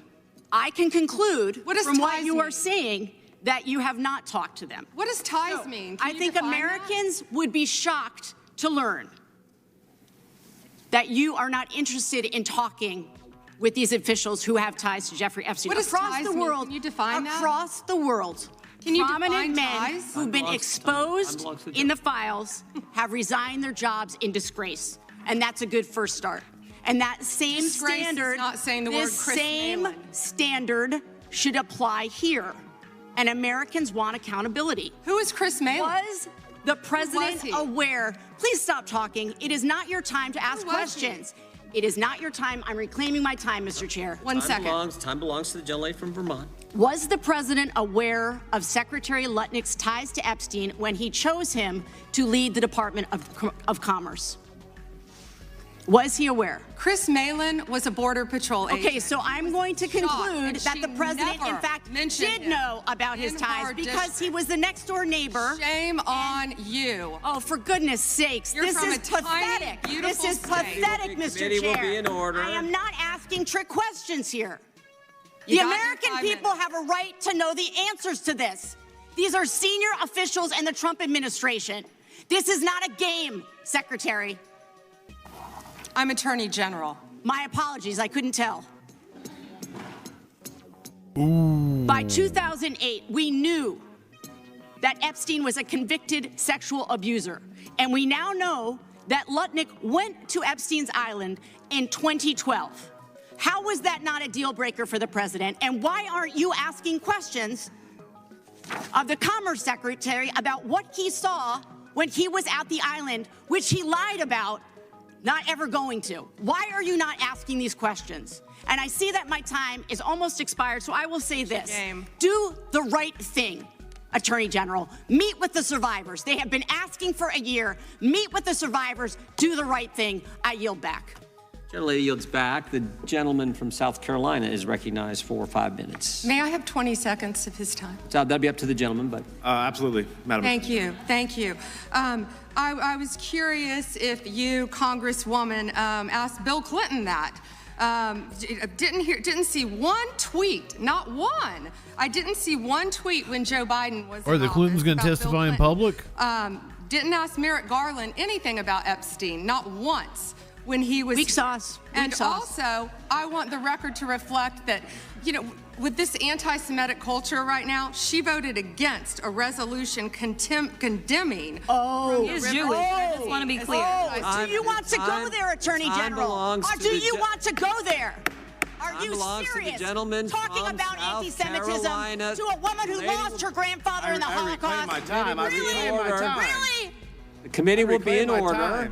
We are going to leave this. The Senate's about to gavel in, but you can continue watching the hearing with the Attorney General over on C-SPAN 3. I'm on the wrong C-SPAN. The Senate lawmakers continue work on funding the Homeland Security Department past They say Friday C-SPAN night 3? at midnight.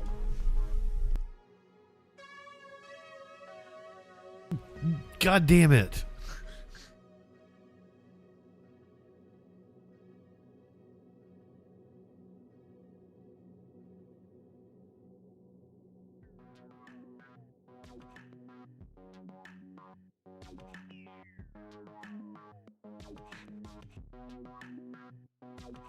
Oh shit, I don't have C-SPAN 3 on here. God, fuck.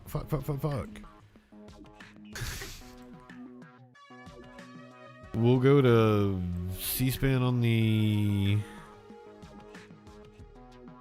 YouTube or AP, somebody. So get us back to this.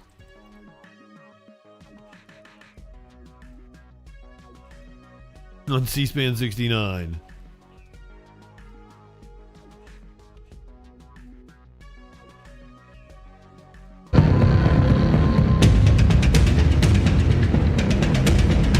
Thought I had the wrong channel there for a second.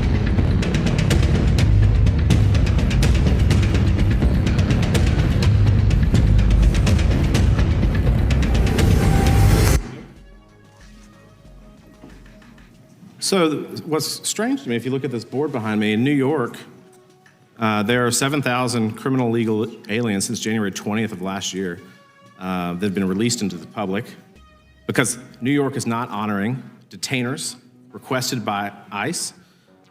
California, similarly, has released 4,500 criminal legal aliens.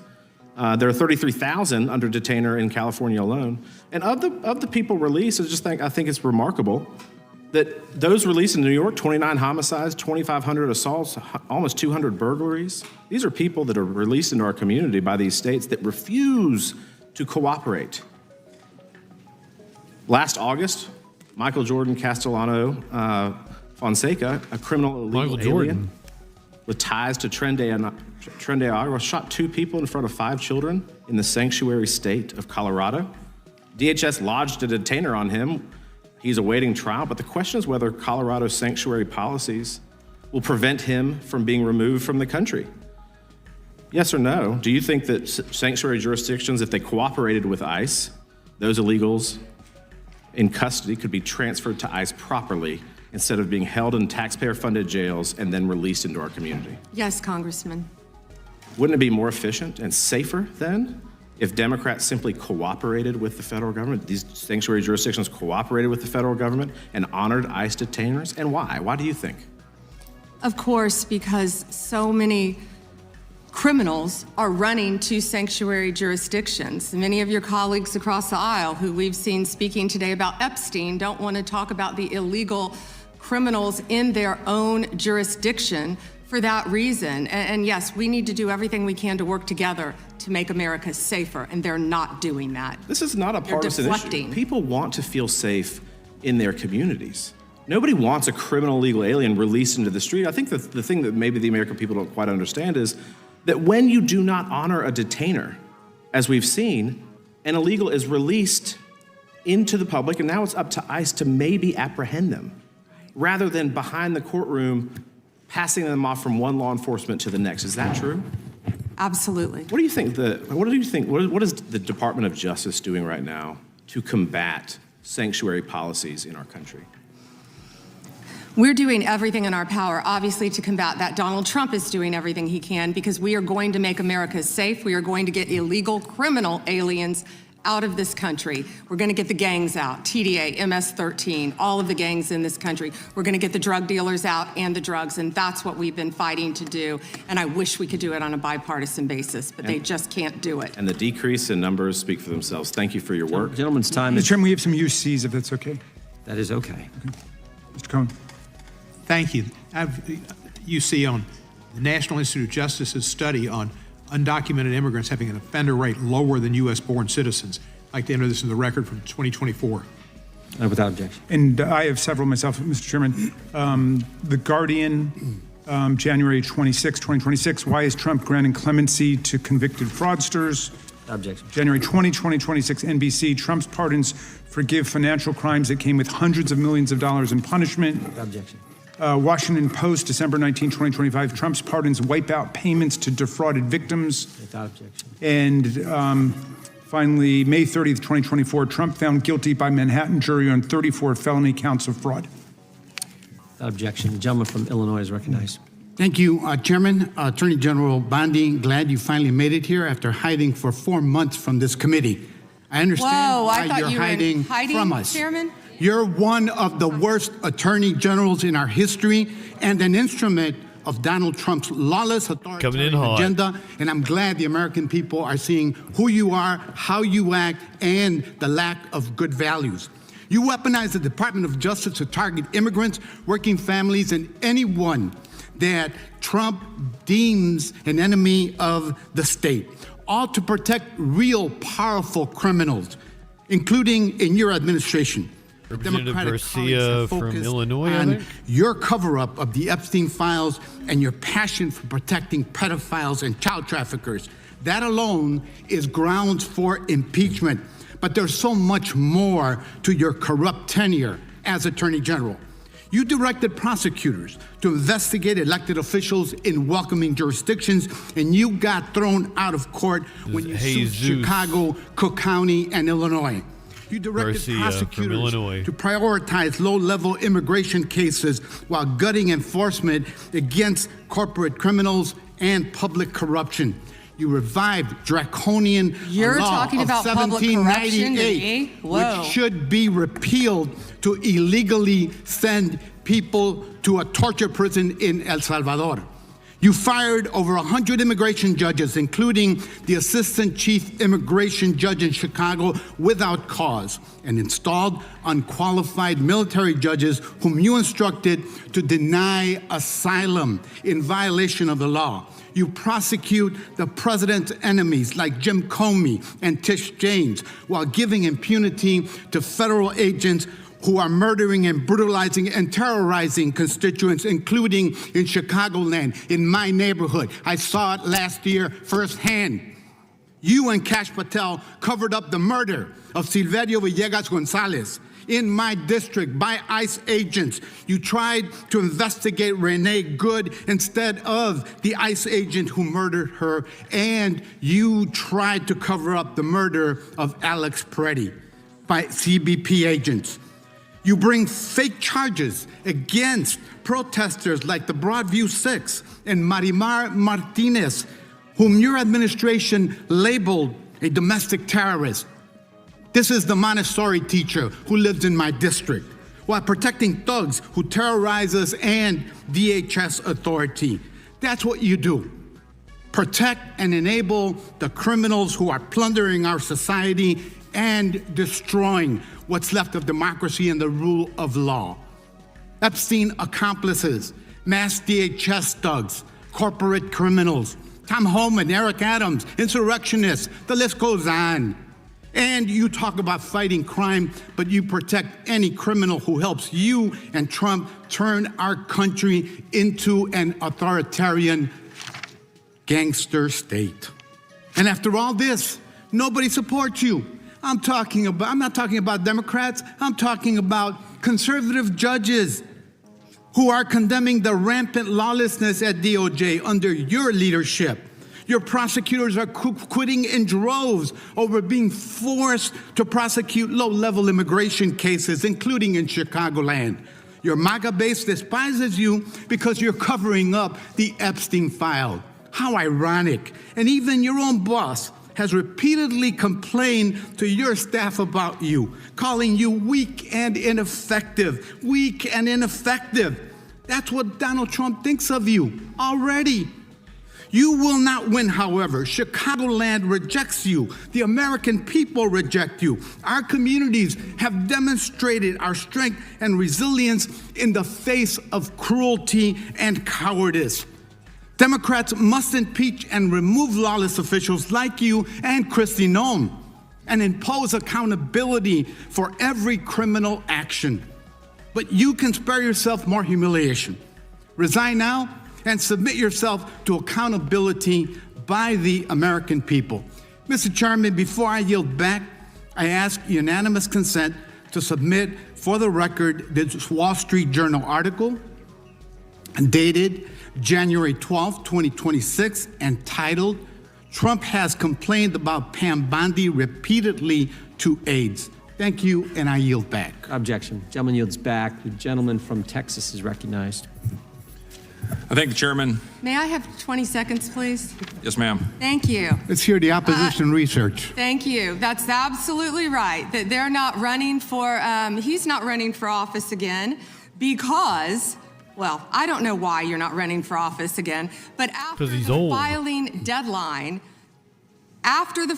deadline, you publicly announced you would not run when your chief of staff, Patty Garcia, announced and took your seat. That's a state matter. That isn't a federal matter. You should investigate crimes. You should investigate violations of the law. The time belongs to the gentleman from Texas. And a little flexibility on the time. I appreciate the chairman. Madam Attorney General, am I correct that under your leadership, the Department of Justice has prosecuted cases of non-citizen voting? So it's false, as some of my Democratic colleagues have claimed, that it doesn't happen. Yes. I ask that today because we're voting on the Save America Act today to enact common sense policy to ensure only American citizens vote in American elections and enact federal voter ID laws. But it's true, for example, that in just this month, a federal grand jury in Newark indicted 2 men with illegally voting in federal election and making false statements. Mohammed Mazammel and Mohammed Shakil were non-citizens at the time they registered to vote. This happens, it happens regularly, and you're prosecuting those crimes, correct? Yes. But does that prosecution of those criminals overturn their previously cast votes? That's all pending. But it does not overturn votes that they've cast, right? So passing the Save America Act would help deal with that problem. Yes, Congressman. Second question. As Attorney General, you're in charge of the Executive Office of Immigration Review, correct? Yes, Congressman. The Biden-Mayorkas regime caused the immigration court case backlog to explode, correct?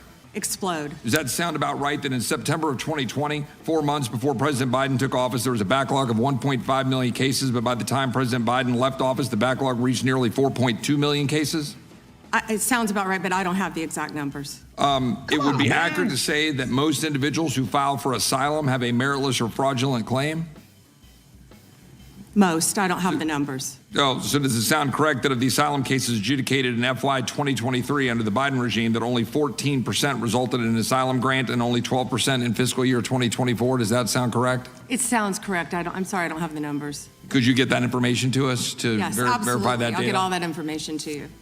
Under the Trump administration, immigration judges complete an average of 65,000 cases per month, the highest average completion rate in at least a decade. Does that sound correct? That sounds correct. Ms. Bondi, how many new cases under EOIR received in fiscal year 2025 have you all had? And of those, what percentage have been granted asylum? Do you know? I can try to get you those numbers. I thought I had those. That'd be great, because my question is whether President Trump's decision to pause asylum in the wake of the shooting of a National Guardsman by an Afghani here in Washington, D.C., in the nation's capital, helped to stop the backlog in your office. Does that sound correct? Yes, Congressman. My point being that the leadership of this administration is ending the backlog, reducing the backlog, making sure that we don't have fraudulent asylum claims clogging it, and keeping Americans safe. Is that correct? Yes, Congressman. So a couple other quick questions on another important topic that has been raised by colleagues on both sides of the aisle with respect to the Epstein case. A few questions. One, Jeffrey Epstein was charged in July 2019 for sex trafficking under the Trump administration in his first term. Is that correct? Yes, Congressman. And that Ghislaine Maxwell was charged in 2020 also under the Trump administration, correct? Yes, Congressman. So it is safe to say that the administration led on that issue and that there was silence in the previous administration. Is that correct? Yes, Congressman. Almost complete silence from everyone who's been trying to still talk about Epstein. They didn't say a word under the Biden administration. Nothing. And I want to make one other point and then another question, though, that is important. I want to make one observation, and that is that we've heard the information today, which is troubling, that Jane Doe's, that victims' information was made public and was unredacted in the files that were released on Friday. So my question is, some of us had argued when we were dealing with the discharge petition in Congress that when Congress inserted itself into the process, that we needed to be very careful to ensure that we were protecting victims. So a question that is both, I just want to make that clear that some of us were fighting for that here and we didn't get a chance to amend it or change it. So that was concerning. But a question a little more pointed, I have to say, is why, though, were the victims' names released that shouldn't have been? That there were names in the files, that these Jane Does, that their names shouldn't have been made public when there were some accusers whose names were redacted? That's question one. Mm-hmm. And question two was that Ghislaine Maxwell was put in jail for trafficking minors. Rightly so, and you properly said here at this table, you hope she dies in jail. Well, I want to know, will anyone besides her or Epstein, which I congratulate President Trump's previous administration and this Department of Justice for continuing all of that, but that they were indicted, but will anyone else be indicted and prosecuted under this, given the information that's in front of us? So two questions. Thank you for letting me answer that. They didn't want to hear my answer on the other side. Yes, given the tight time frame of 30 days, I believe we got everything released within a little over 60 days. I'm talking as fast as I can. My time is up.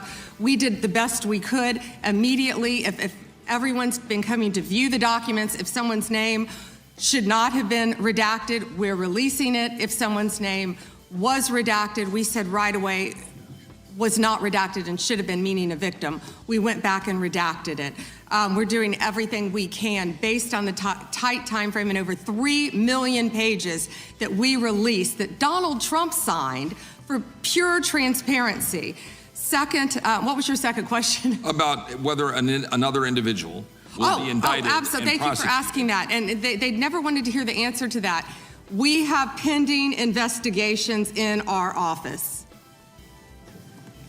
Time the gentleman has expired. Unanimous consent request from the gentleman from Pennsylvania. Thank you. I have several UCs as receipts. I'd like to have unanimous consent to introduce the National Security Presidential Memorandum 7, dated September 25th, 25. Without objection. The Bondi Department of Justice memo dated December 4th, 2025. K-Peel, thank you for the super chat. An article from Newsweek entitled DOJ Deletes Study Alleging Rise in Far-Right Terrorism, dated September 18th, 2025. She's not dumb. Pam Bondi is not dumb, and she is also 3rd, 2025. Trump's directive on not exactly a bad lawyer to increase surveillance of his critics. Without objection. Washington Post article, September 25th, 2025. But Trump she is a sycophant for Trump. Terrorists, but only mentions the radical left. Without objection. Idaho Capital Sun, October 18th, 2025. Rest easy, Idahoans. The No King demonstrators are American patriots. Without objection. Attacks on freedom of speech, what nonprofits need to know, published by the National Council of Nonprofits, the largest network of nonprofits in America. Without objection. The Freedom from Religious Foundation warns that Bondi memo weaponizes federal law enforcement against non-Christians and dissenting viewpoints. Without objection. Hey, Ken Clipperstein, Judiciary Committee in the House of Representatives. 26, ISIS Attorney secret General watch Pam lists Bondi of testifying. Americans. This is live. And an Intercept article from February 2nd, 26, Trump calls his enemies terrorists. Does that mean he can kill them? Without objection, the gentleman from Florida is recognized. Thank you, Mr. Chairman. Good morning, Attorney General Bondi. Good afternoon. Oh, you're right. Good afternoon. It's been a long day. I wrote this morning.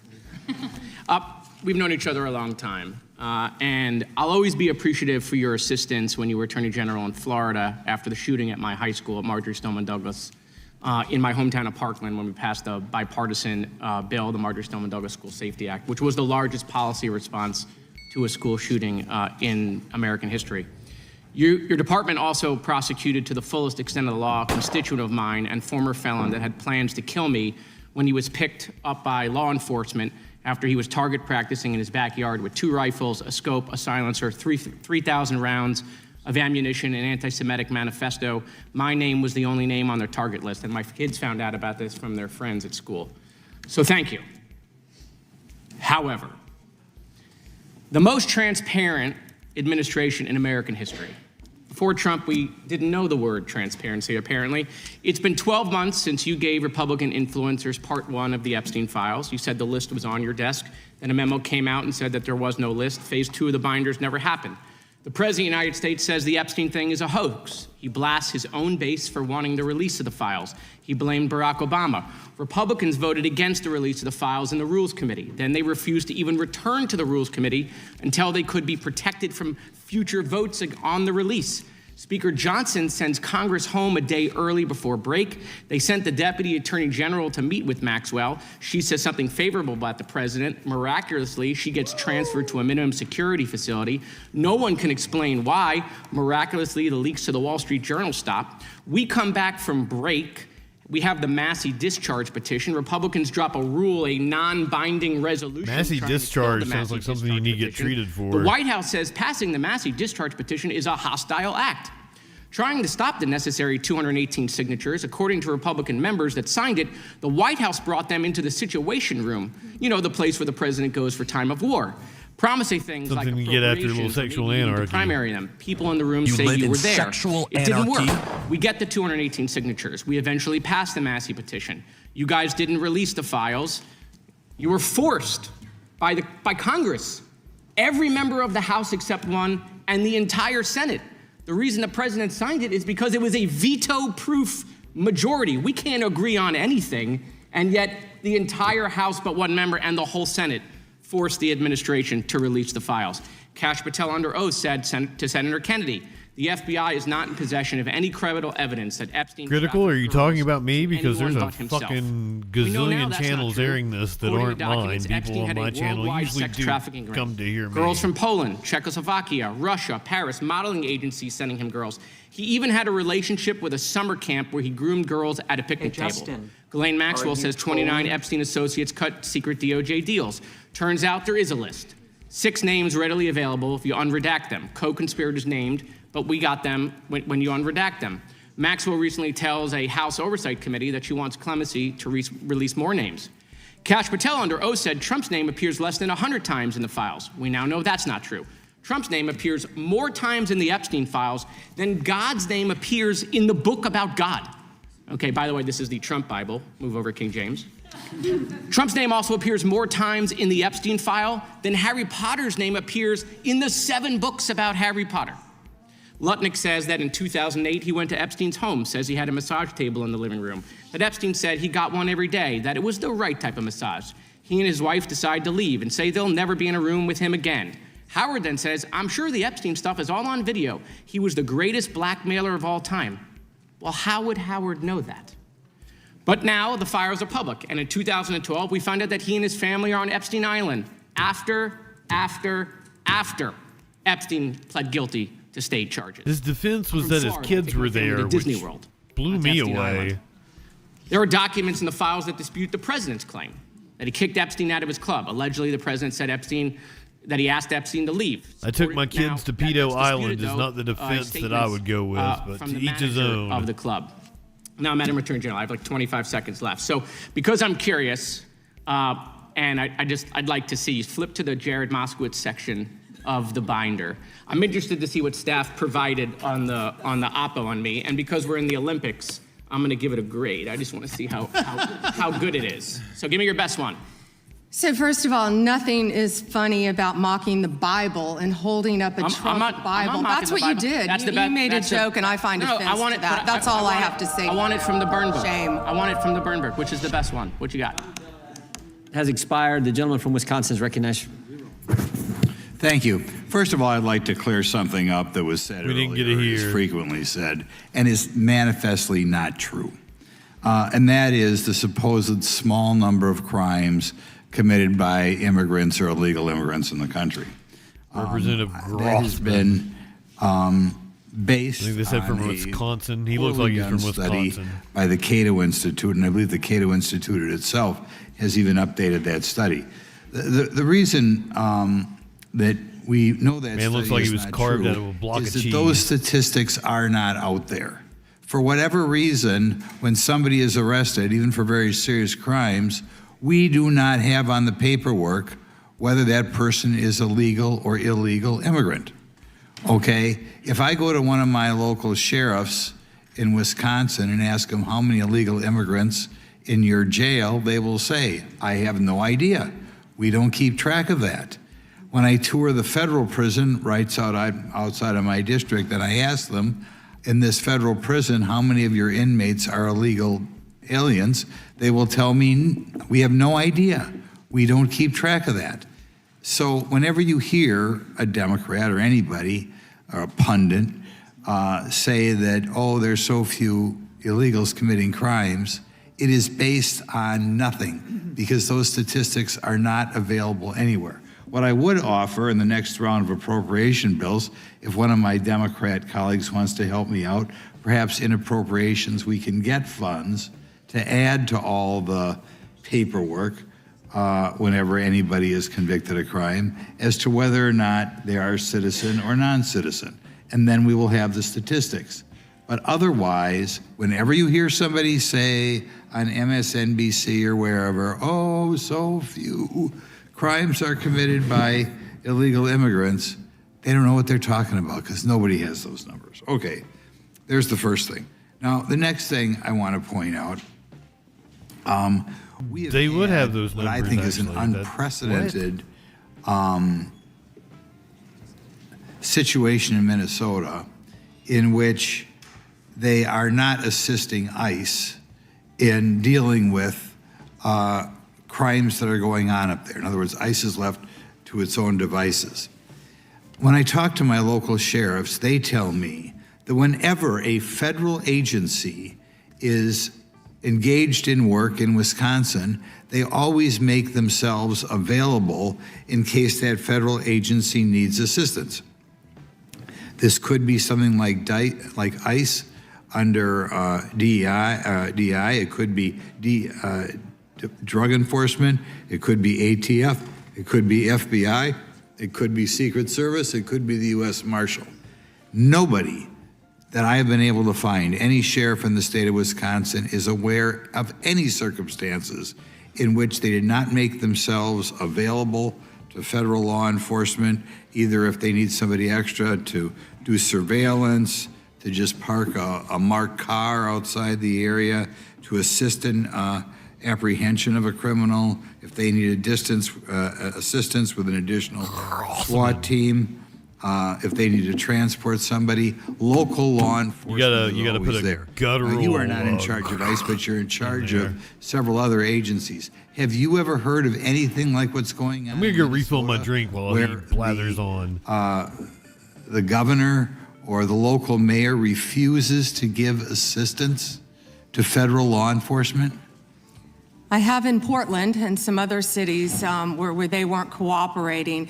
But as I said, I spent about 4 days. I did spend 4 days in Minnesota, and I believe many of the local law enforcement wish they could work with us to make their city safe. Okay, now we'll switch to something else. And first of all, I'd like to thank you for doing this today. You're obviously very bright, obviously very confident, and something I love. You tolerate fools gladly, so I appreciate that trait. You suffer fools gladly. In hearings like this, we often focus on new initiatives undertaken by the department. Today, I'd like to give you an opportunity to discuss actions implemented under the Biden administration's Department of Justice, such as the Foreign Influence Task Force. Did I miss something? What did he say? Terminated.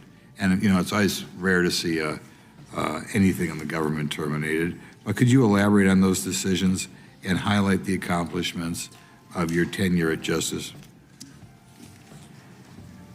Thank you for asking that. We are out of time, but may I answer, Chairman? Go ahead.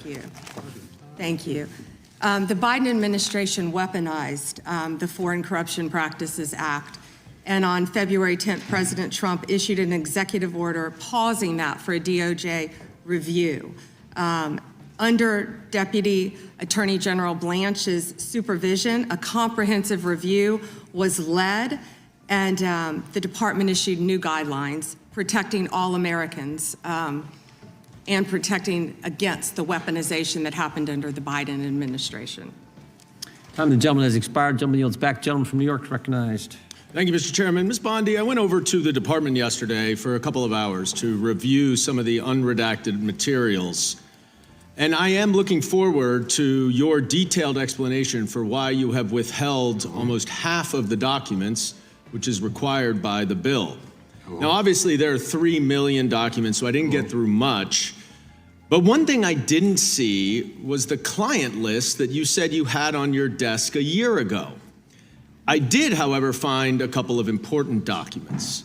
An 86-page prosecution memo from the Southern District of New York, and a draft indictment from Florida against Jeffrey Epstein's co-conspirators.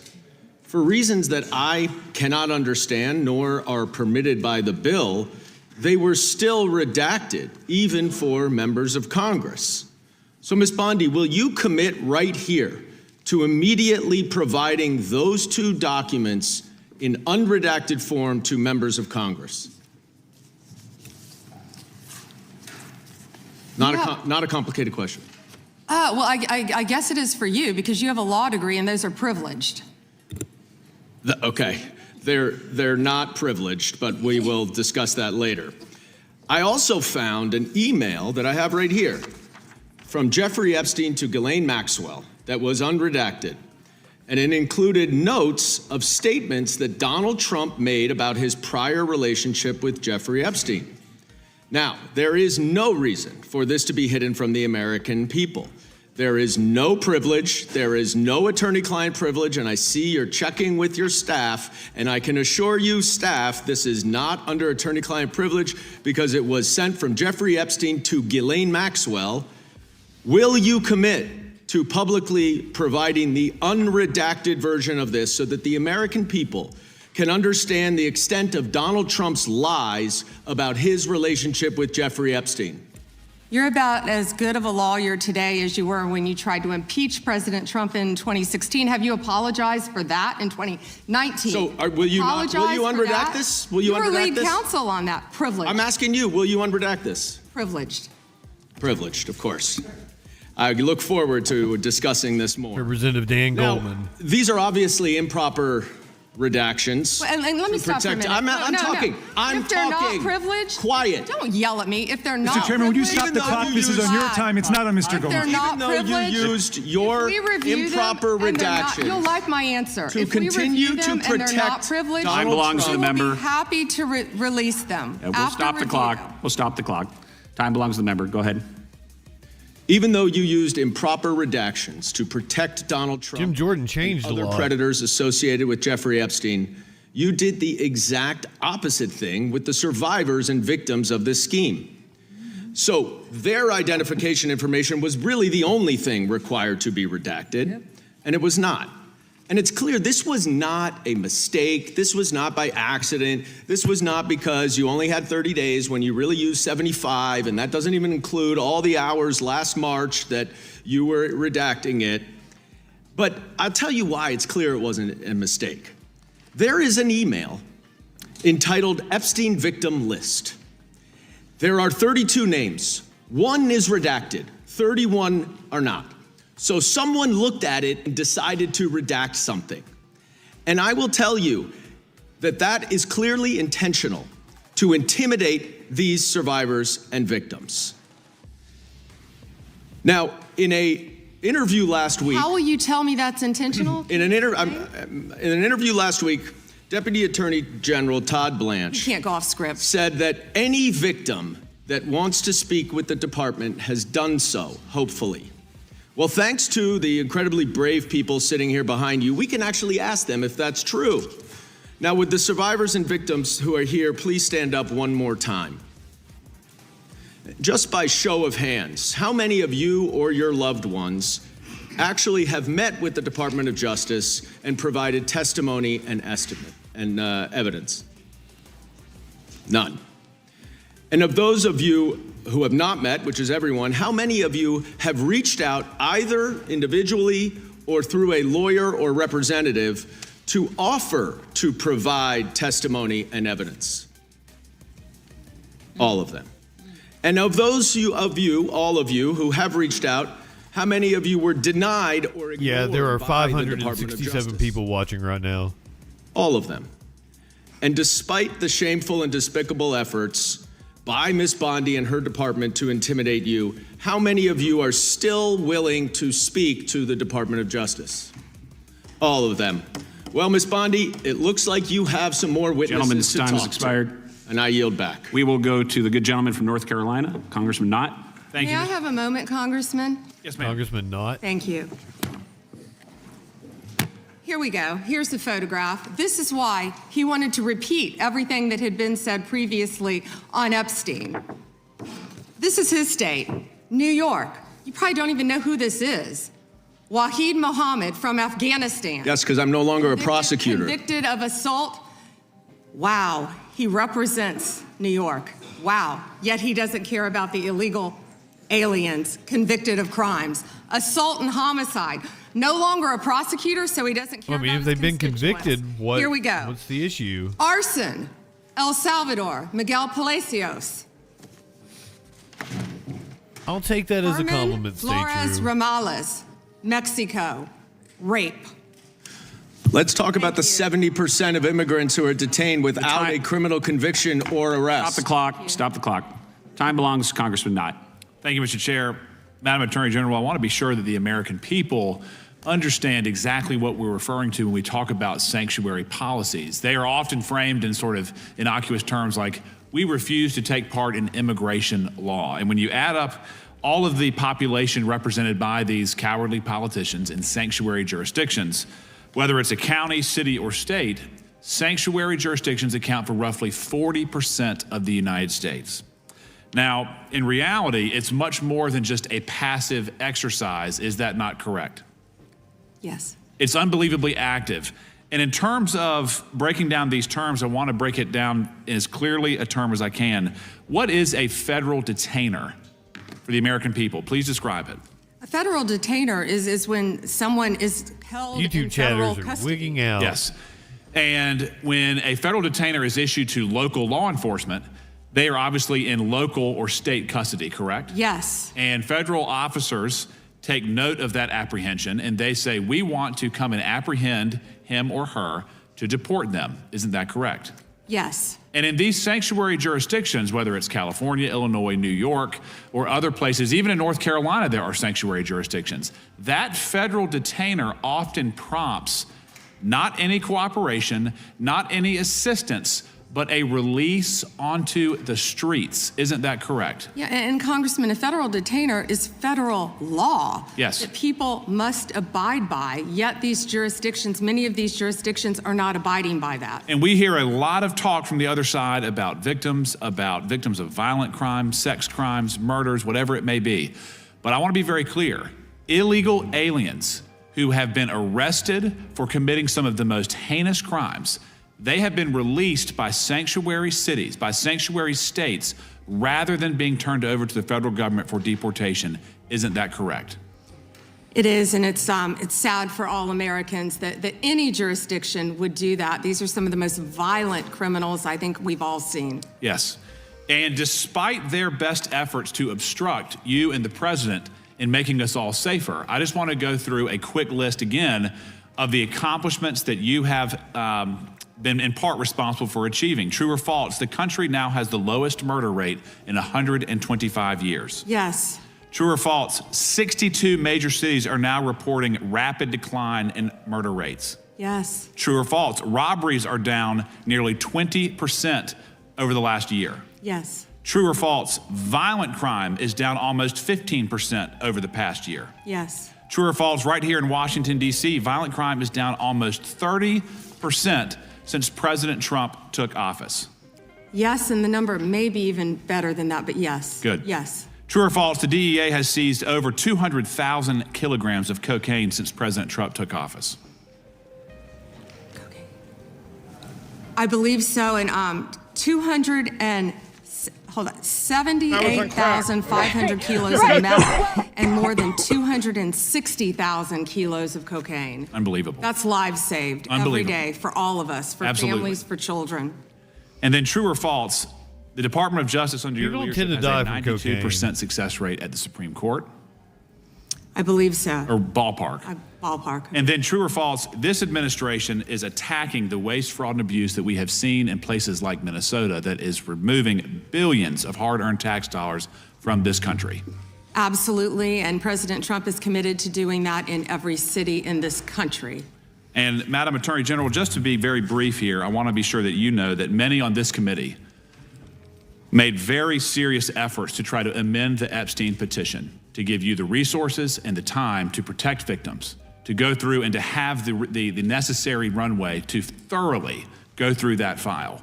Unfortunately, those requests were met with refusal, and we were unable to make the necessary amendments. But thank you for being here today. Thank you. The good gentleman yields back. Yeah, crime was at historical lows also while Biden was in office. It's been trending down for years. And thank you, Attorney General, for being here today. I want to talk with you about an issue on which there is broad bipartisan agreement: the importance of ensuring trust between the American public and those government officials who wield powerful law enforcement responsibilities. This is so, Representative Attorney General, would you agree that it is important for law enforcement leaders to be honest? Of course, as well as members of Congress. Thank you. And would you include yourself as a law enforcement leader? Represents California. Of course. Okay, thank you. Thank you. You know, President Trump has also, he has referred to himself as the chief law enforcement officer of this country. So do you believe that President Trump is honest? He is the commander-in-chief of the United States of America, and not only is he keeping this country safe, he is keeping this world safe. It's a simple question, which you didn't answer. He is the commander-in-chief. Last June, Minnesota lawmaker Melissa Hortman, her husband Mark, and their dog were brutally murdered in their home. And your USA's office in Minnesota investigated this crime and obtained a 6-count indictment of the murder suspect, stating that he had intent to kill, injury, harass, and intimidate Minnesota legislators. And I have the copy right here. I read through it. Yet a few weeks ago, President Trump suggested publicly that Minnesota Governor Tim Walz was behind these murders, posting on his Truth Social account a video raising this conspiracy theory. And it wasn't true. And you know it wasn't true, or else you would not have brought an indictment against the subject. Do you know what else Trump has said? He has said he has cut gas prices by 1,400%. False. That he won the 2020 election. Actually, gas is down to $1.99 a gallon, thanks to President Trump. That he didn't know Epstein. Maybe $5. What percentage is that? It's my time, Mr. Chair. That he sent water to LA during the wildfires. False. That Governor Westmore of Maryland called him the greatest president of his lifetime. False. So many tales, too many to keep up. But I want to go back to what he said about Tim Walz. Do you agree that President Trump undermined public trust in law enforcement by suggesting that Governor Walz was involved in the Hortman murders?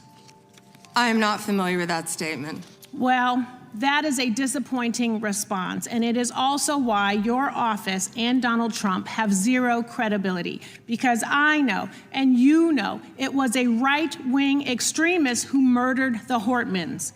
And you and the president are being dishonest with the American people. Anti-abortion Last preacher. fall, after the horrific shooting of Charlie Kirk, President Trump was asked if there were extremists on both the left and the right. And his exact words were, "I'll tell you something that's going to get me in trouble, but I couldn't care less. The radicals on the right oftentimes are radical because they don't want to see crime. The radicals on the left are the problem, and they're vicious, and they're horrible, and they're politically savvy." Do you agree with this statement? You're taking too long. Madam Attorney General. But you know the answer because your own department has addressed the question. In 24, the DOJ's research arm issued a report on domestic terrorism stating that the number of far-right attacks continues to outpace all other types of terrorism and domestic violence extremists. The DOJ published the report, and after the president made those comments, the DOJ took the report down. And I sent you a letter asking you a simple question. Why did the Justice Department remove the data that shows right-wing extremists have killed more innocent people than left-wing extremists? Did you refer to immigration enforcement as domestic terrorism? You should answer my answer's question. yes. You're on my time, but you won't. And what I am asking you to do is put the report back, restore the data. Stop scrubbing important data from your website. Stop taking down reports that you know the American people need to know about. There are violent, dangerous people out here with real threats, and the dishonesty from your agency comes from the covering up of these threats that could hurt American people and put our lives at rest. Do better. And with that, I yield back, Mr. Young lady yields back. The gentleman from North Carolina is recognized. May I have one moment? You may. Her district includes Culver City, and she's not talking about any crime in her districts, nothing about helping crime in her district. She's not even worth getting into the details. Well, thank you, Madam Attorney General, and we are grateful to have you here today. And let me just say that you've shown great perseverance today, and I think you're coming to the last lap here of those of us that are left, but I applaud your strength. Representative Harris, I think he's from South Carolina. Madam Attorney General, as a pastor for over 37 years now, I take a serious issue with any attempts by agitators to disrupt church services or activities at houses of worship.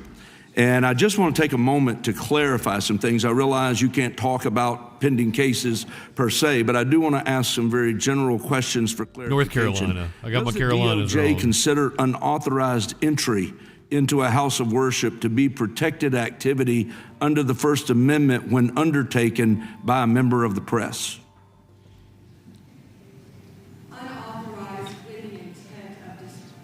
Unauthorized with the intent of disrupting, yes. Okay. Even if it's a blogger like Don Lemon. Correct. How does the DOJ distinguish between news gathering activity and expressive or protest conduct when a press defense is asserted? Congressman, I met with the pastor of that church, and what happened there was horrific. Of course, the press is welcome, and I would hope all houses of worship, whether it's a synagogue, whether it's a church, any house of worship.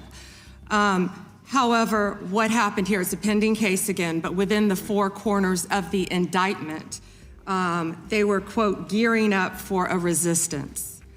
They entered a house of worship, and I think the video speaks for itself. What happened in there, what the video doesn't show, is there were approximately 400 parishioners in there on a Sunday morning. Families, grandparents with canes, children upstairs in Sunday school their parents were blocked from getting to them once this resistance took place, and they had named it Operation Pull-Up. It was heartbreaking for those families. They were terrified. I think they've all said that. And nothing like that should happen in this country, and under my watch, it won't. Thank you. And just to clarify, accosting members of a congregation and creating a scene marked by intimidation and threat inside a house of worship would not be protected First Amendment activity, correct? Absolutely not, and a grand jury has indicted individuals over that. Thank you. One other question, just shifting a little bit. You know, my home state of North Carolina has been making national headlines at times, and particularly in the city of Charlotte. We've made pleas at times for our governor to get involved, bring in the National Guard. Our Fraternal Order of Police had pointed out that we were about 270 local cops below what we needed in order to adequately police the city. And yet the governor's declined to offer to partner with the federal government to bring in reinforcements to Charlotte. I want to give you just a few moments, really the balance of my time, to explain the impact that Memphis Safe Task Force has had on crime and safety in Memphis, because I know there was a place we saw that cooperation has tended to breed great results, and I would love to hear a little more about that. Thank you. And I have numbers for you too. Well, and we're all right here in DC, we're all living right here in DC, and I think we've seen the remarkable impact that it has working with members of the Democrat Party on this, with law enforcement, with the mayor, with the police chief, doing everything we can to make DC safe. As of February 9th, there were nearly 10,000 arrests. This is DC. 1,000 illegal guns seized since the operation began, with carjackings down 81% from this time last year, and violent crime down 42%.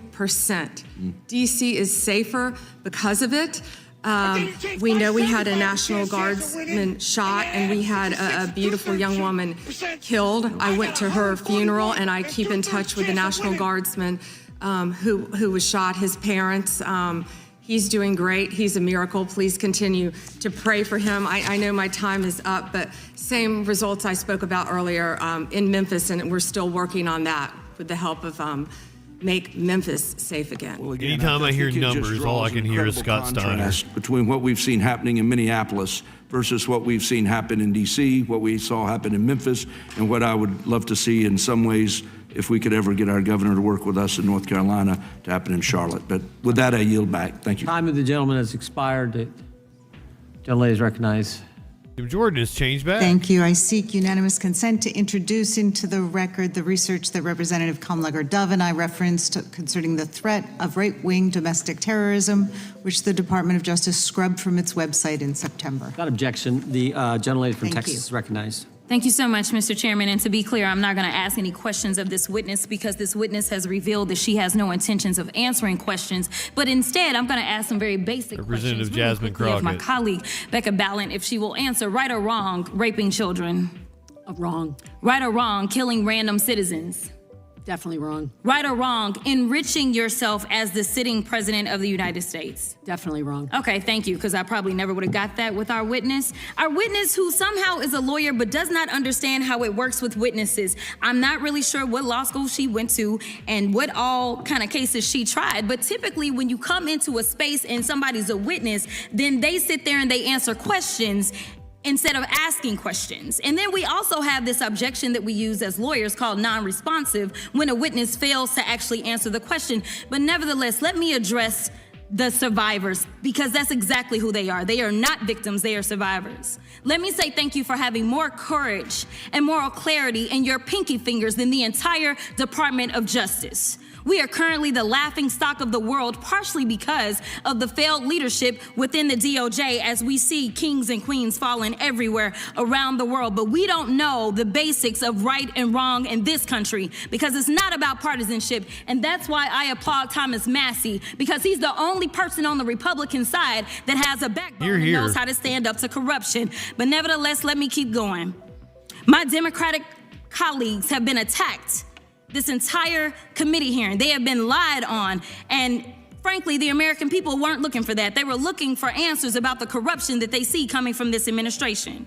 In the written testimony of this witness, of this particular witness, she stated that when she took office, she had two main goals. The first was to end the weaponization of justice, and second, to return the department to its core mission. Not only have you lied about both, you've intentionally done the exact opposite. You're spending more taxpayer resources arresting journalists than you are prosecuting pedophiles and creeps. In fact, your boss, the President of the United States, stated that this administration, quote, took the freedom of speech away. And at your direction, DOJ has arrested Don Lemon and Georgia Fort. And I might add that y'all actually had a judge that rejected y'all for trying to arrest Don Lemon before, just like the grand jury rejected y'all as it relates to Senator Kelly, just like a grand jury rejected y'all as it relates to Senator Slotkin, just like the case against Tish James was dismissed and the case against Mr. Comey was dismissed. They keep getting slapped down. Don't get how it is that you're sitting at the top of DOJ because you don't seem to be good at your job. You're spending more taxpayer resources arresting these journalists. In fact, we know after Georgia Fort and Don Lemon were arrested, we know that there were homes of journalists that were raided. We know that threatened prosecution against students protesting your actions and forced tech companies to remove apps used to track ISIS activities. But let's circle back to you protecting pedophiles and creeps, because I want to talk about the president and his possible involvement with Jeffrey Epstein. Now, I don't know what the president might have done with Jeffrey Epstein, but unlike this administration, I believe that facts matter. So let's talk about the facts. Fact number one, Donald Trump is one of the most named people in the Epstein files. At least 5,000 files contains more than 38,000 references to Trump, his wife, or Mar-a-Lago.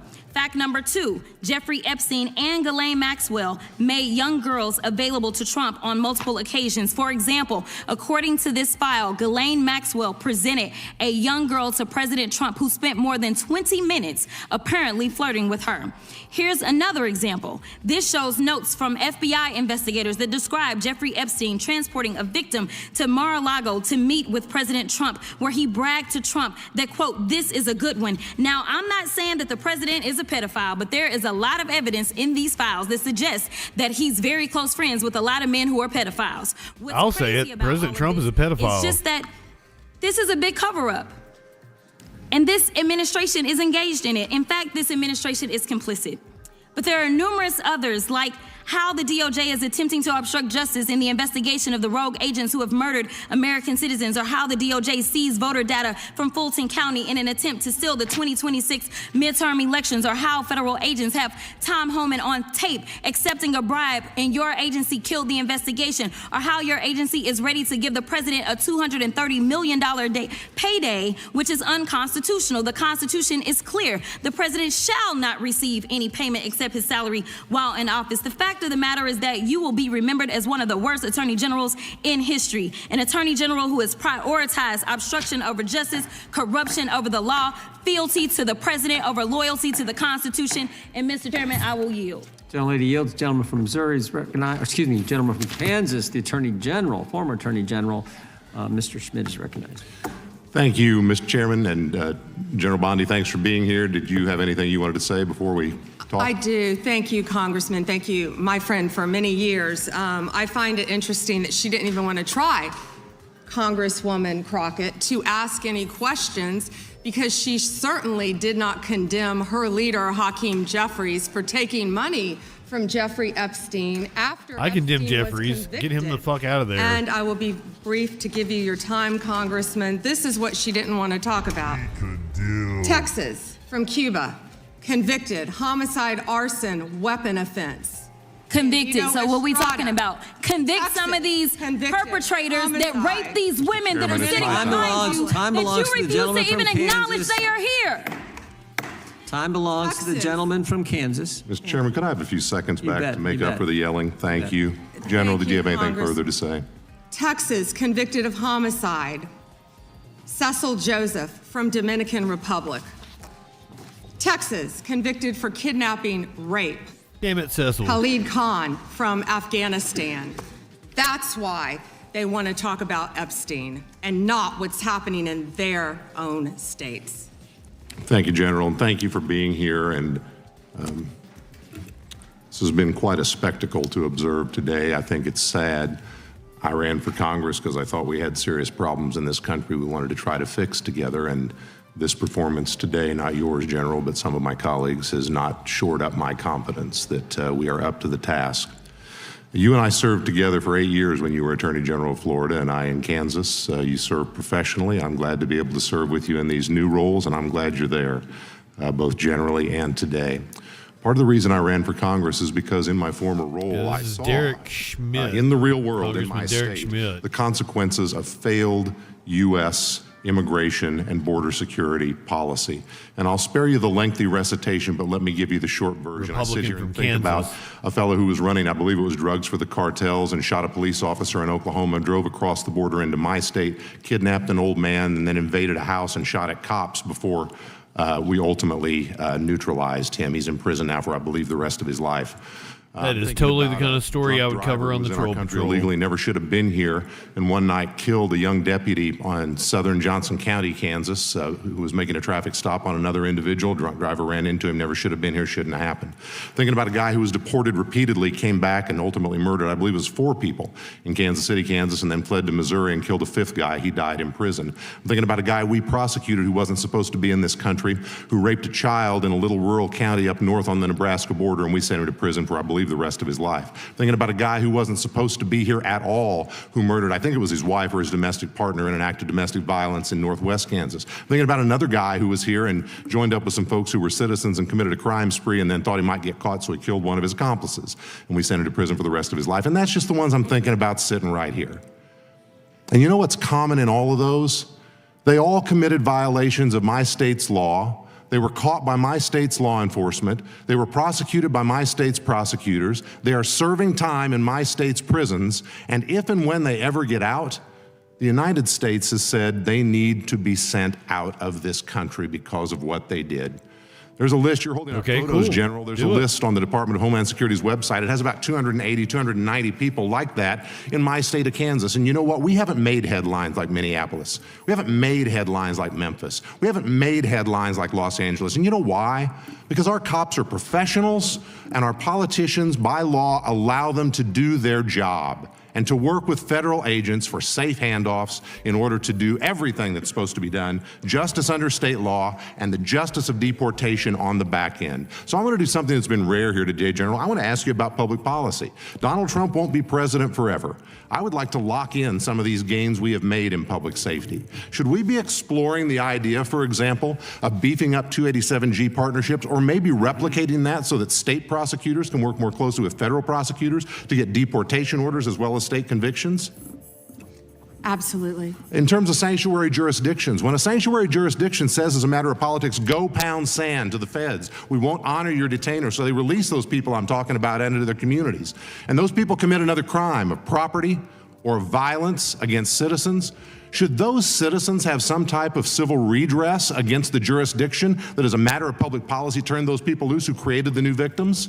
Yeah, and Congressman, it's risking the lives of all of the citizens of that jurisdiction.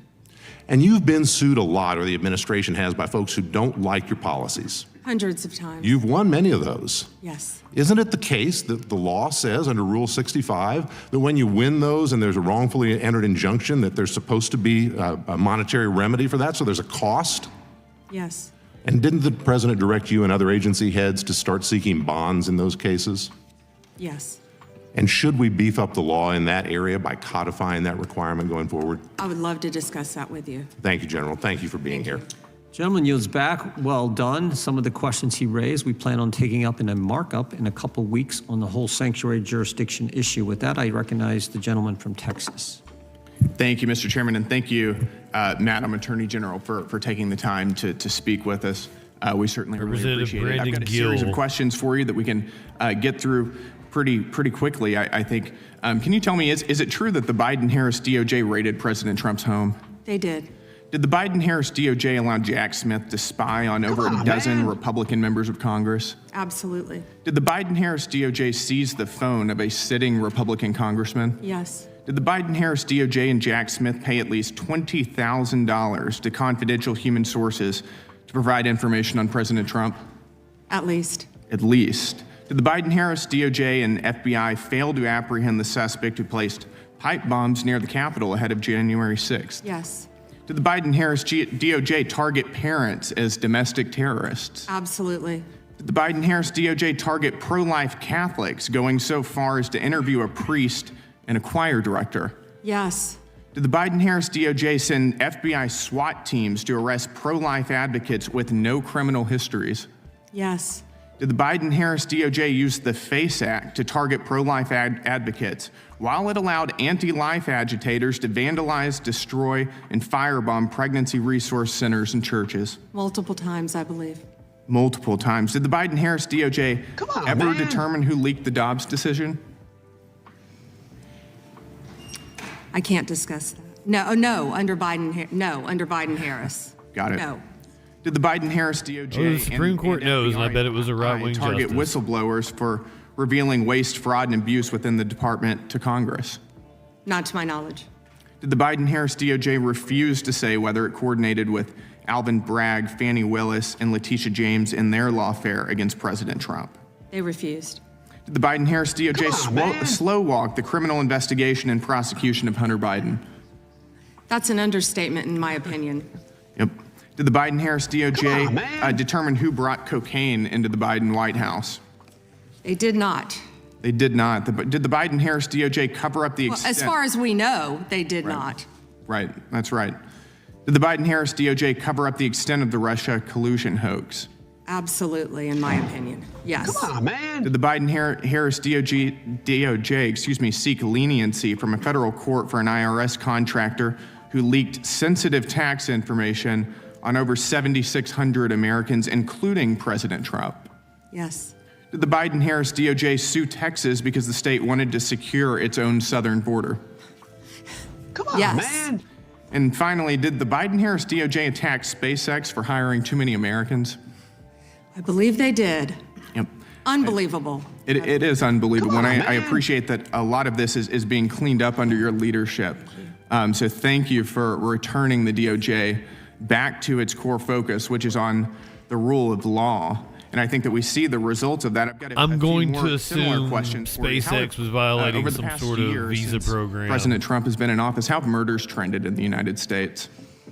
Since President Trump has been in office, the murder rate has dropped to a historic 20% drop in the national murder rate, lowest since 1900. 20% drop in 1 year. That's incredible, isn't it? And that's thanks to the incredible men and women of law enforcement, FBI, DEA, ATF, everyone working together to solve violent crime, along with our sheriffs, our local law enforcement, working as a team throughout this country, and our great state and federal prosecutors. Yep. And how have robberies trended? Have they gone, even if they've just gone down? Robberies, all violent crime, all violent crime has decreased, as well as robberies. So murders, violent crime, the country is more safe now, it's fair to say, would you agree, than it was a year and a half ago under Joe Biden? Absolutely, and Director Patel is working tirelessly to catch those, I'm sure you've been seeing, on the most wanted list. He and Deputy Director Bongino from day one said, we're going to get the most wanted list, and that's what's been happening, working hand in hand with all of our agencies. Yep. And I want to thank you for that. Thank you for the work you've been doing to refocus the DOJ again on doing your core job. We're very happy with it, and I'll yield the remainder of my time to the chairman.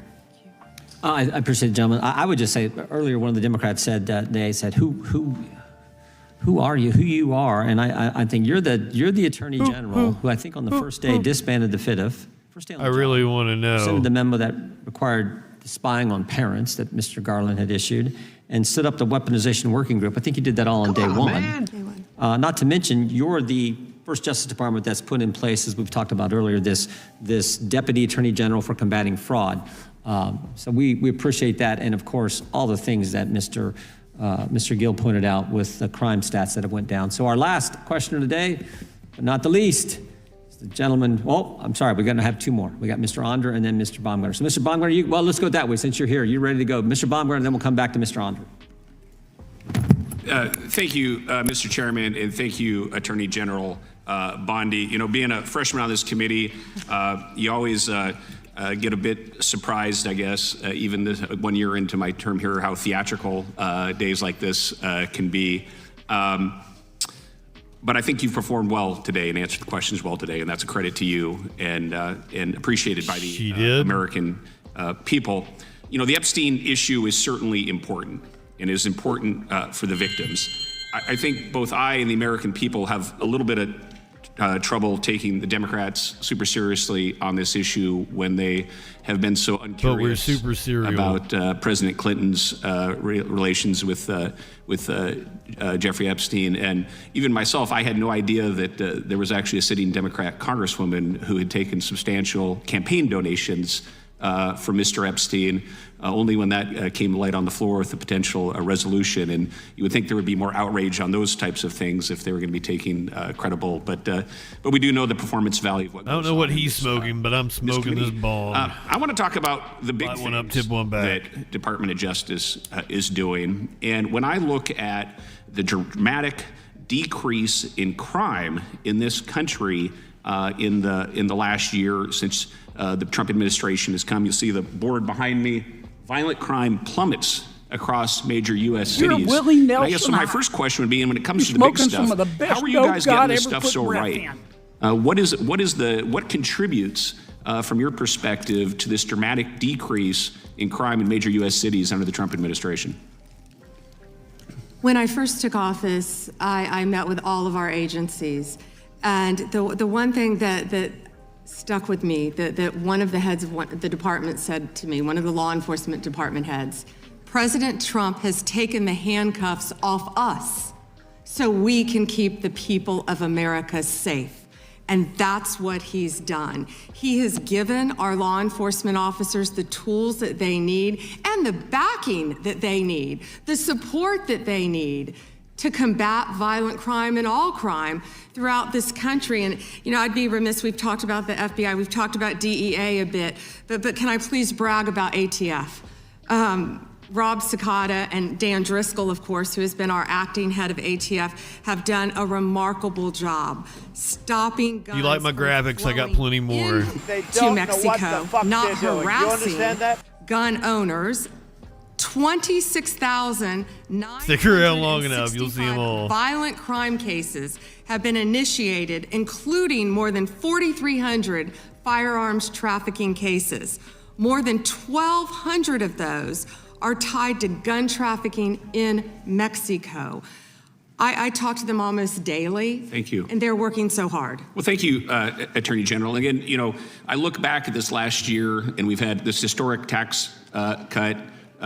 Yesterday in the Wall Street Journal, the National Cancer Foundation ran full-page ads thanking Congress, the administration, for doing more for cancer research than has ever been done before.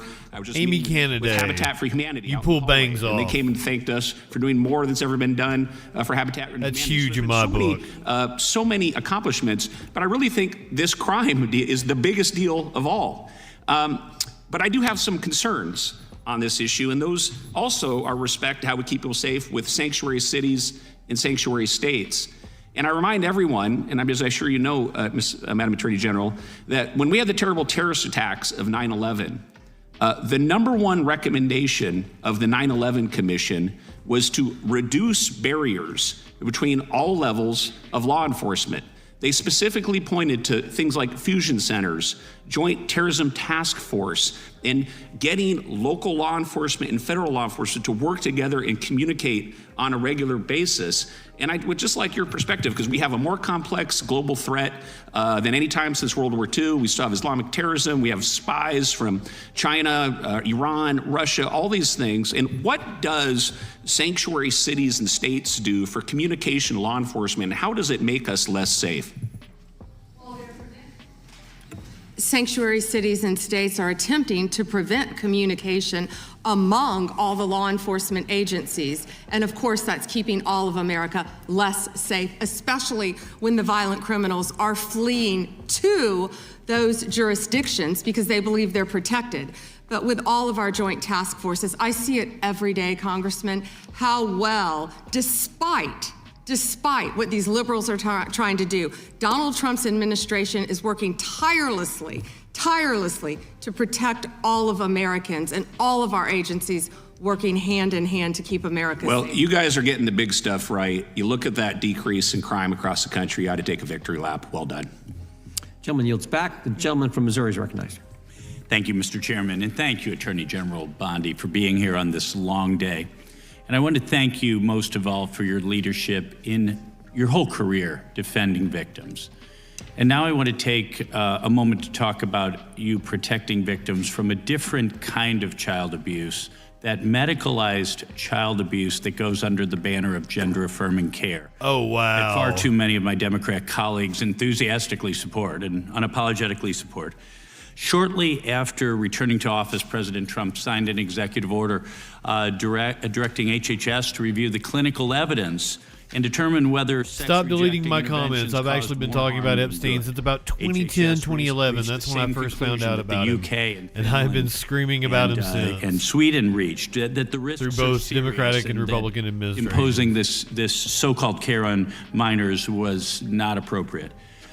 This executive order also directed you as Attorney General to quote, work to draft this man jacks off to legislation to enact a private right of action for children and the parents of children whose healthy body parts have been damaged by medical professionals practicing chemical and surgical mutilation, which should include a lengthy statute of limitations.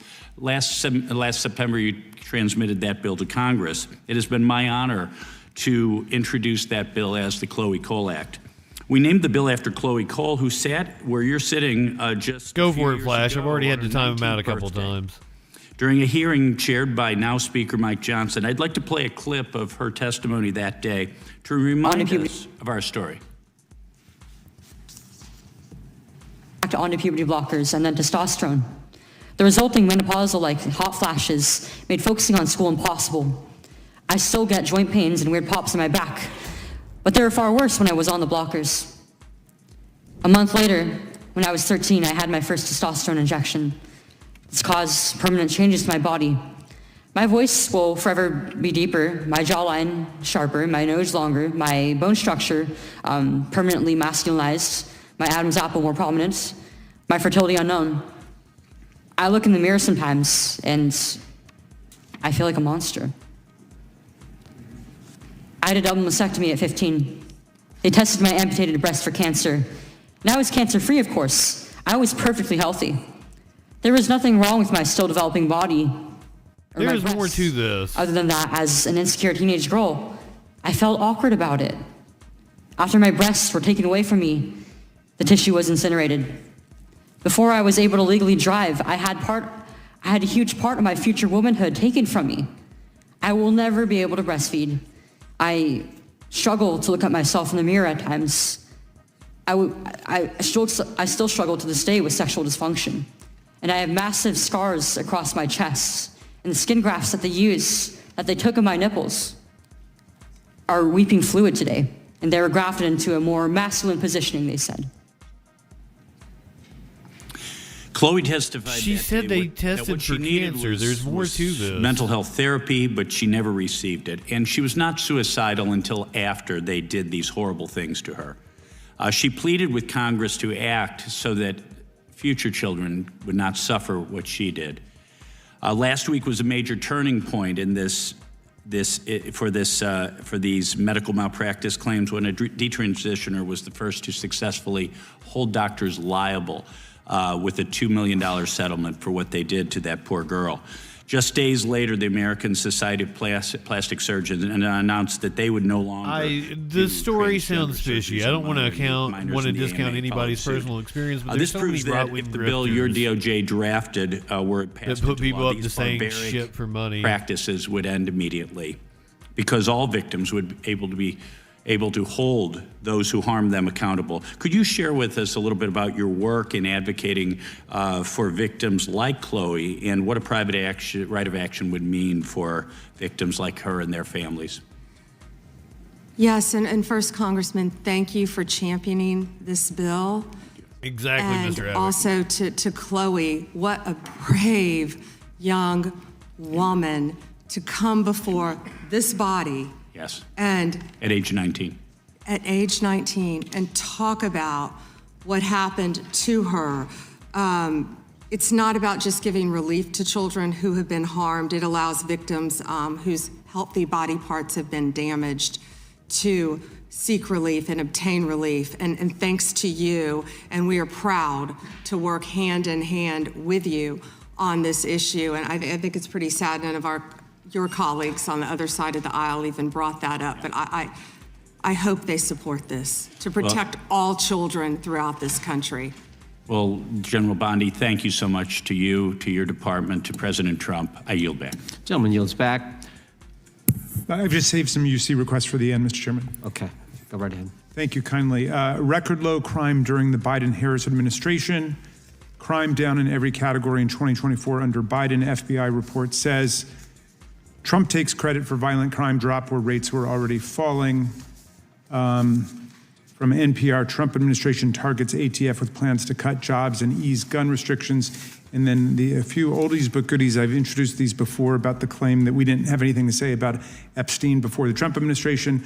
Raskin joins call for Attorney General to reopen Epstein case and publicly release Acosta misconduct investigation in documents March 1, 2019.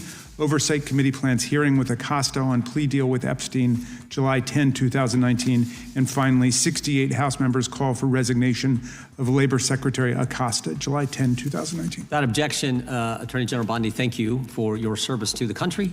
And thank you for being here for a long day. We appreciate your willingness to come and answer our questions and the great job you're doing for our country. And I got one thing I got to say. This concludes today's hearing. We thank our witness for appearing before the committee without objection. So that was wild. 5 legislative days. Very glad we tuned in for that. For the witness or additional materials for the record. Without objection, the hearing is adjourned. If you are new here, if you were one of the people watching on YouTube Vertical, allow me to introduce myself. I'm JustinFREAKIN.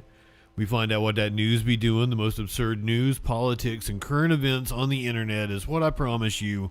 If you subscribe to this channel, allow me to introduce myself and make a pitch with this little video here. Go ahead, light one up, tip one back. It's all right to have a little fun before you hit the sack. I'm JustinFREAKIN. All we're establishing is this guy's wicked, sick aesthetic. Not high enough for this shit. I guess I gotta thank Matt Wall for introducing me to JustinFREAKIN. Hey there, y'all. We're about to get stupid, locked into what that news be doing. Fu Manchu and a slick bandana. Colder than ice, smoother than Santana. Audio, video, chat, and calls. Right-wing nut jobs haunt the halls. What you wanna watch? Hey, what you think? And there's only one choice. It's JustinFREAKIN. The guy's, he's a formidable voice in the call. Light one up and tip one back. It's a right to be high. Let's grab a snack. It's fucking news, quit panic, attack, and play your cards right and get a titty slap. Jump in Discords, have some fun. The man will talk to everyone. Get high and try to debate. When shit pops off, chat thinks it's great. What do you think you're doing? Join the troll. Wherever discourse is brewing, he gives it that southern drawl. So let's go ahead and bring in Justin. Hey, Justin, how's it going, brother? First of all, I want to say you're poser South. I'm in Alabama. I'm the real South.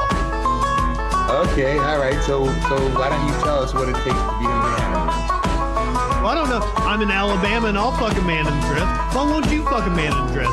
Are you that insecure that you won't fuck a man in a dress? That's fantastic. So you're okay with that, right? Yeah. Why wouldn't I be? Right-wingers are morons. Light one it and hit one back. One more click before we hit the set an alert when that shit goes live. Social fucking support and hit subscribe. Light one up and take a hit. He does no harm, but it takes no shit. He's the last one standing when the ship is sinking. Let's take another rip for JustinFREAKIN. Light one up, tip one back. I'm JustinFREAKIN. Not high enough for this shit.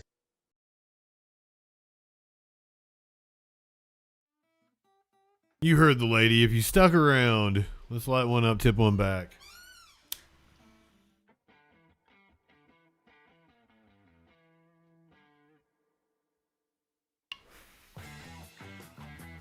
I got a story. We'll do a couple more and then we'll get the fuck out of here. I got a story about a stolen tractor trailer in San Diego. We're staying on top of breaking news. Traffic finally back moving now after a police pursuit shut down this happened all yesterday. lanes of the 15 at Miramar Way after a trailer overturned. Perhaps you or someone you know is stuck in this. It backed up traffic for miles. Thanks for joining us at 11 a.m. I'm Eric Connor. And I'm Vanessa Paz. CBS 8's Steve Price is live at the scene, and he has everything that we're learning so far. Lanes, it looks like there's some improvement through that stretch. Hey, Steve.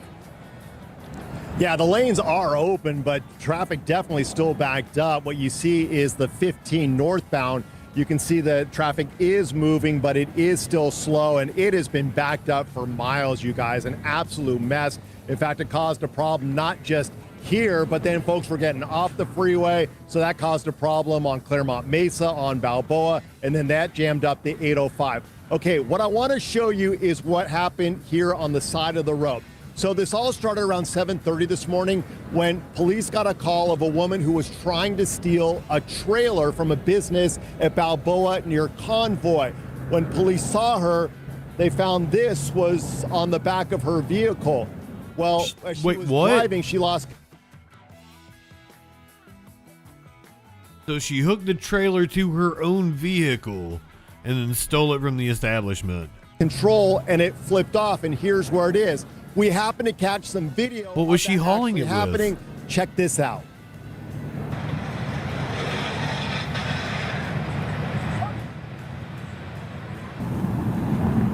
So you can see there, she's losing control, and then the top of the trailer rolls off.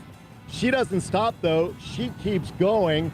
A huge traffic hazard. It's at one point, her Toyota 4Runner gets a flat tire. That doesn't stop her. She keeps going. Then she loses the bottom half of the trailer in traffic, and she stops. We think it's over, but police try to get her out of the car. They try to take her into custody, but instead she takes off again, this time really dangerous, heading northbound in the southbound lanes of the 15. So officers call off their pursuit, but then she gets into a couple of crashes. She gets out of the car and starts running on the freeway.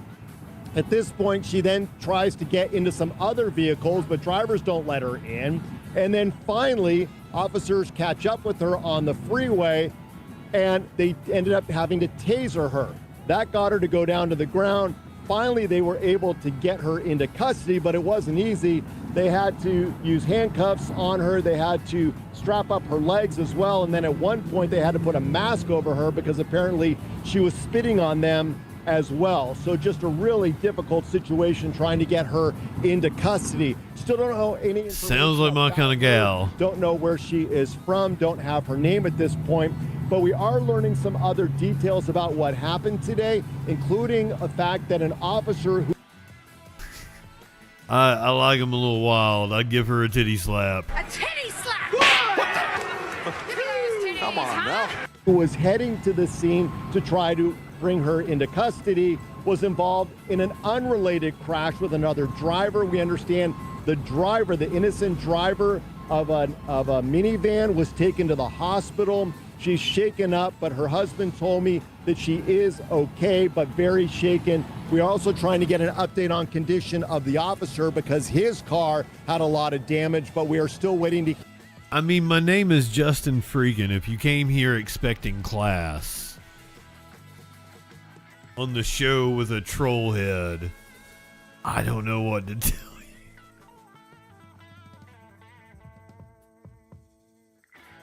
Hey, Justin, are you trolling? Hear back from police about that as well. Okay, back live to the scene. Now the problem is, how do you get this off the side of the freeway? They're going to have to bring something to wrap around this side, probably flip it on the other side. They do have a tow truck here, but definitely this is Toyota's always amazing. Best vehicle for a police chase. That's why, although you do see traffic still moving, it's not quite as quickly as you would expect at this time of a day. We'll send it back to you in the studio.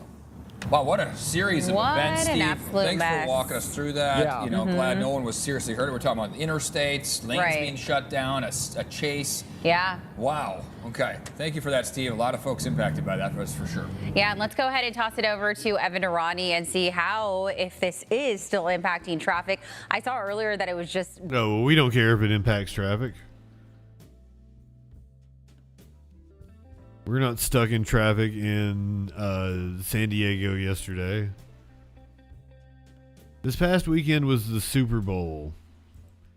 A couple had gone to a Super Bowl game. While they were gone, the heated shed that they had made for their tortoise caught fire, and we have video of the tortoise escaping. There's no audio, just poor little baby was able to get away from the shed as it caught fire.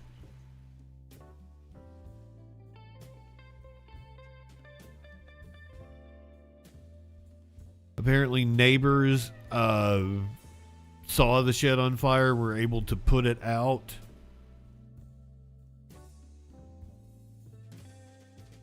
Before it got too bad, so it didn't catch the main house on fire.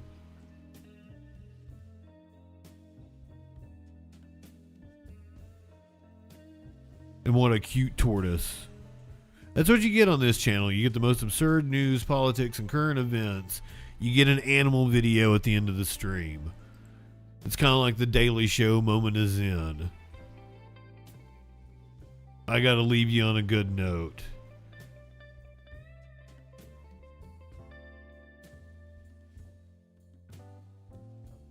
Twitch people, I'm going to send you over to the surf. So we haven't rated into Lance in quite some time. YouTube people, podcast people, light one up, tip one back. It's all right to have a little fun before you hit the sack. I'm JustinFREAKIN. We'll see you tomorrow night on the Troll Patrol. Live.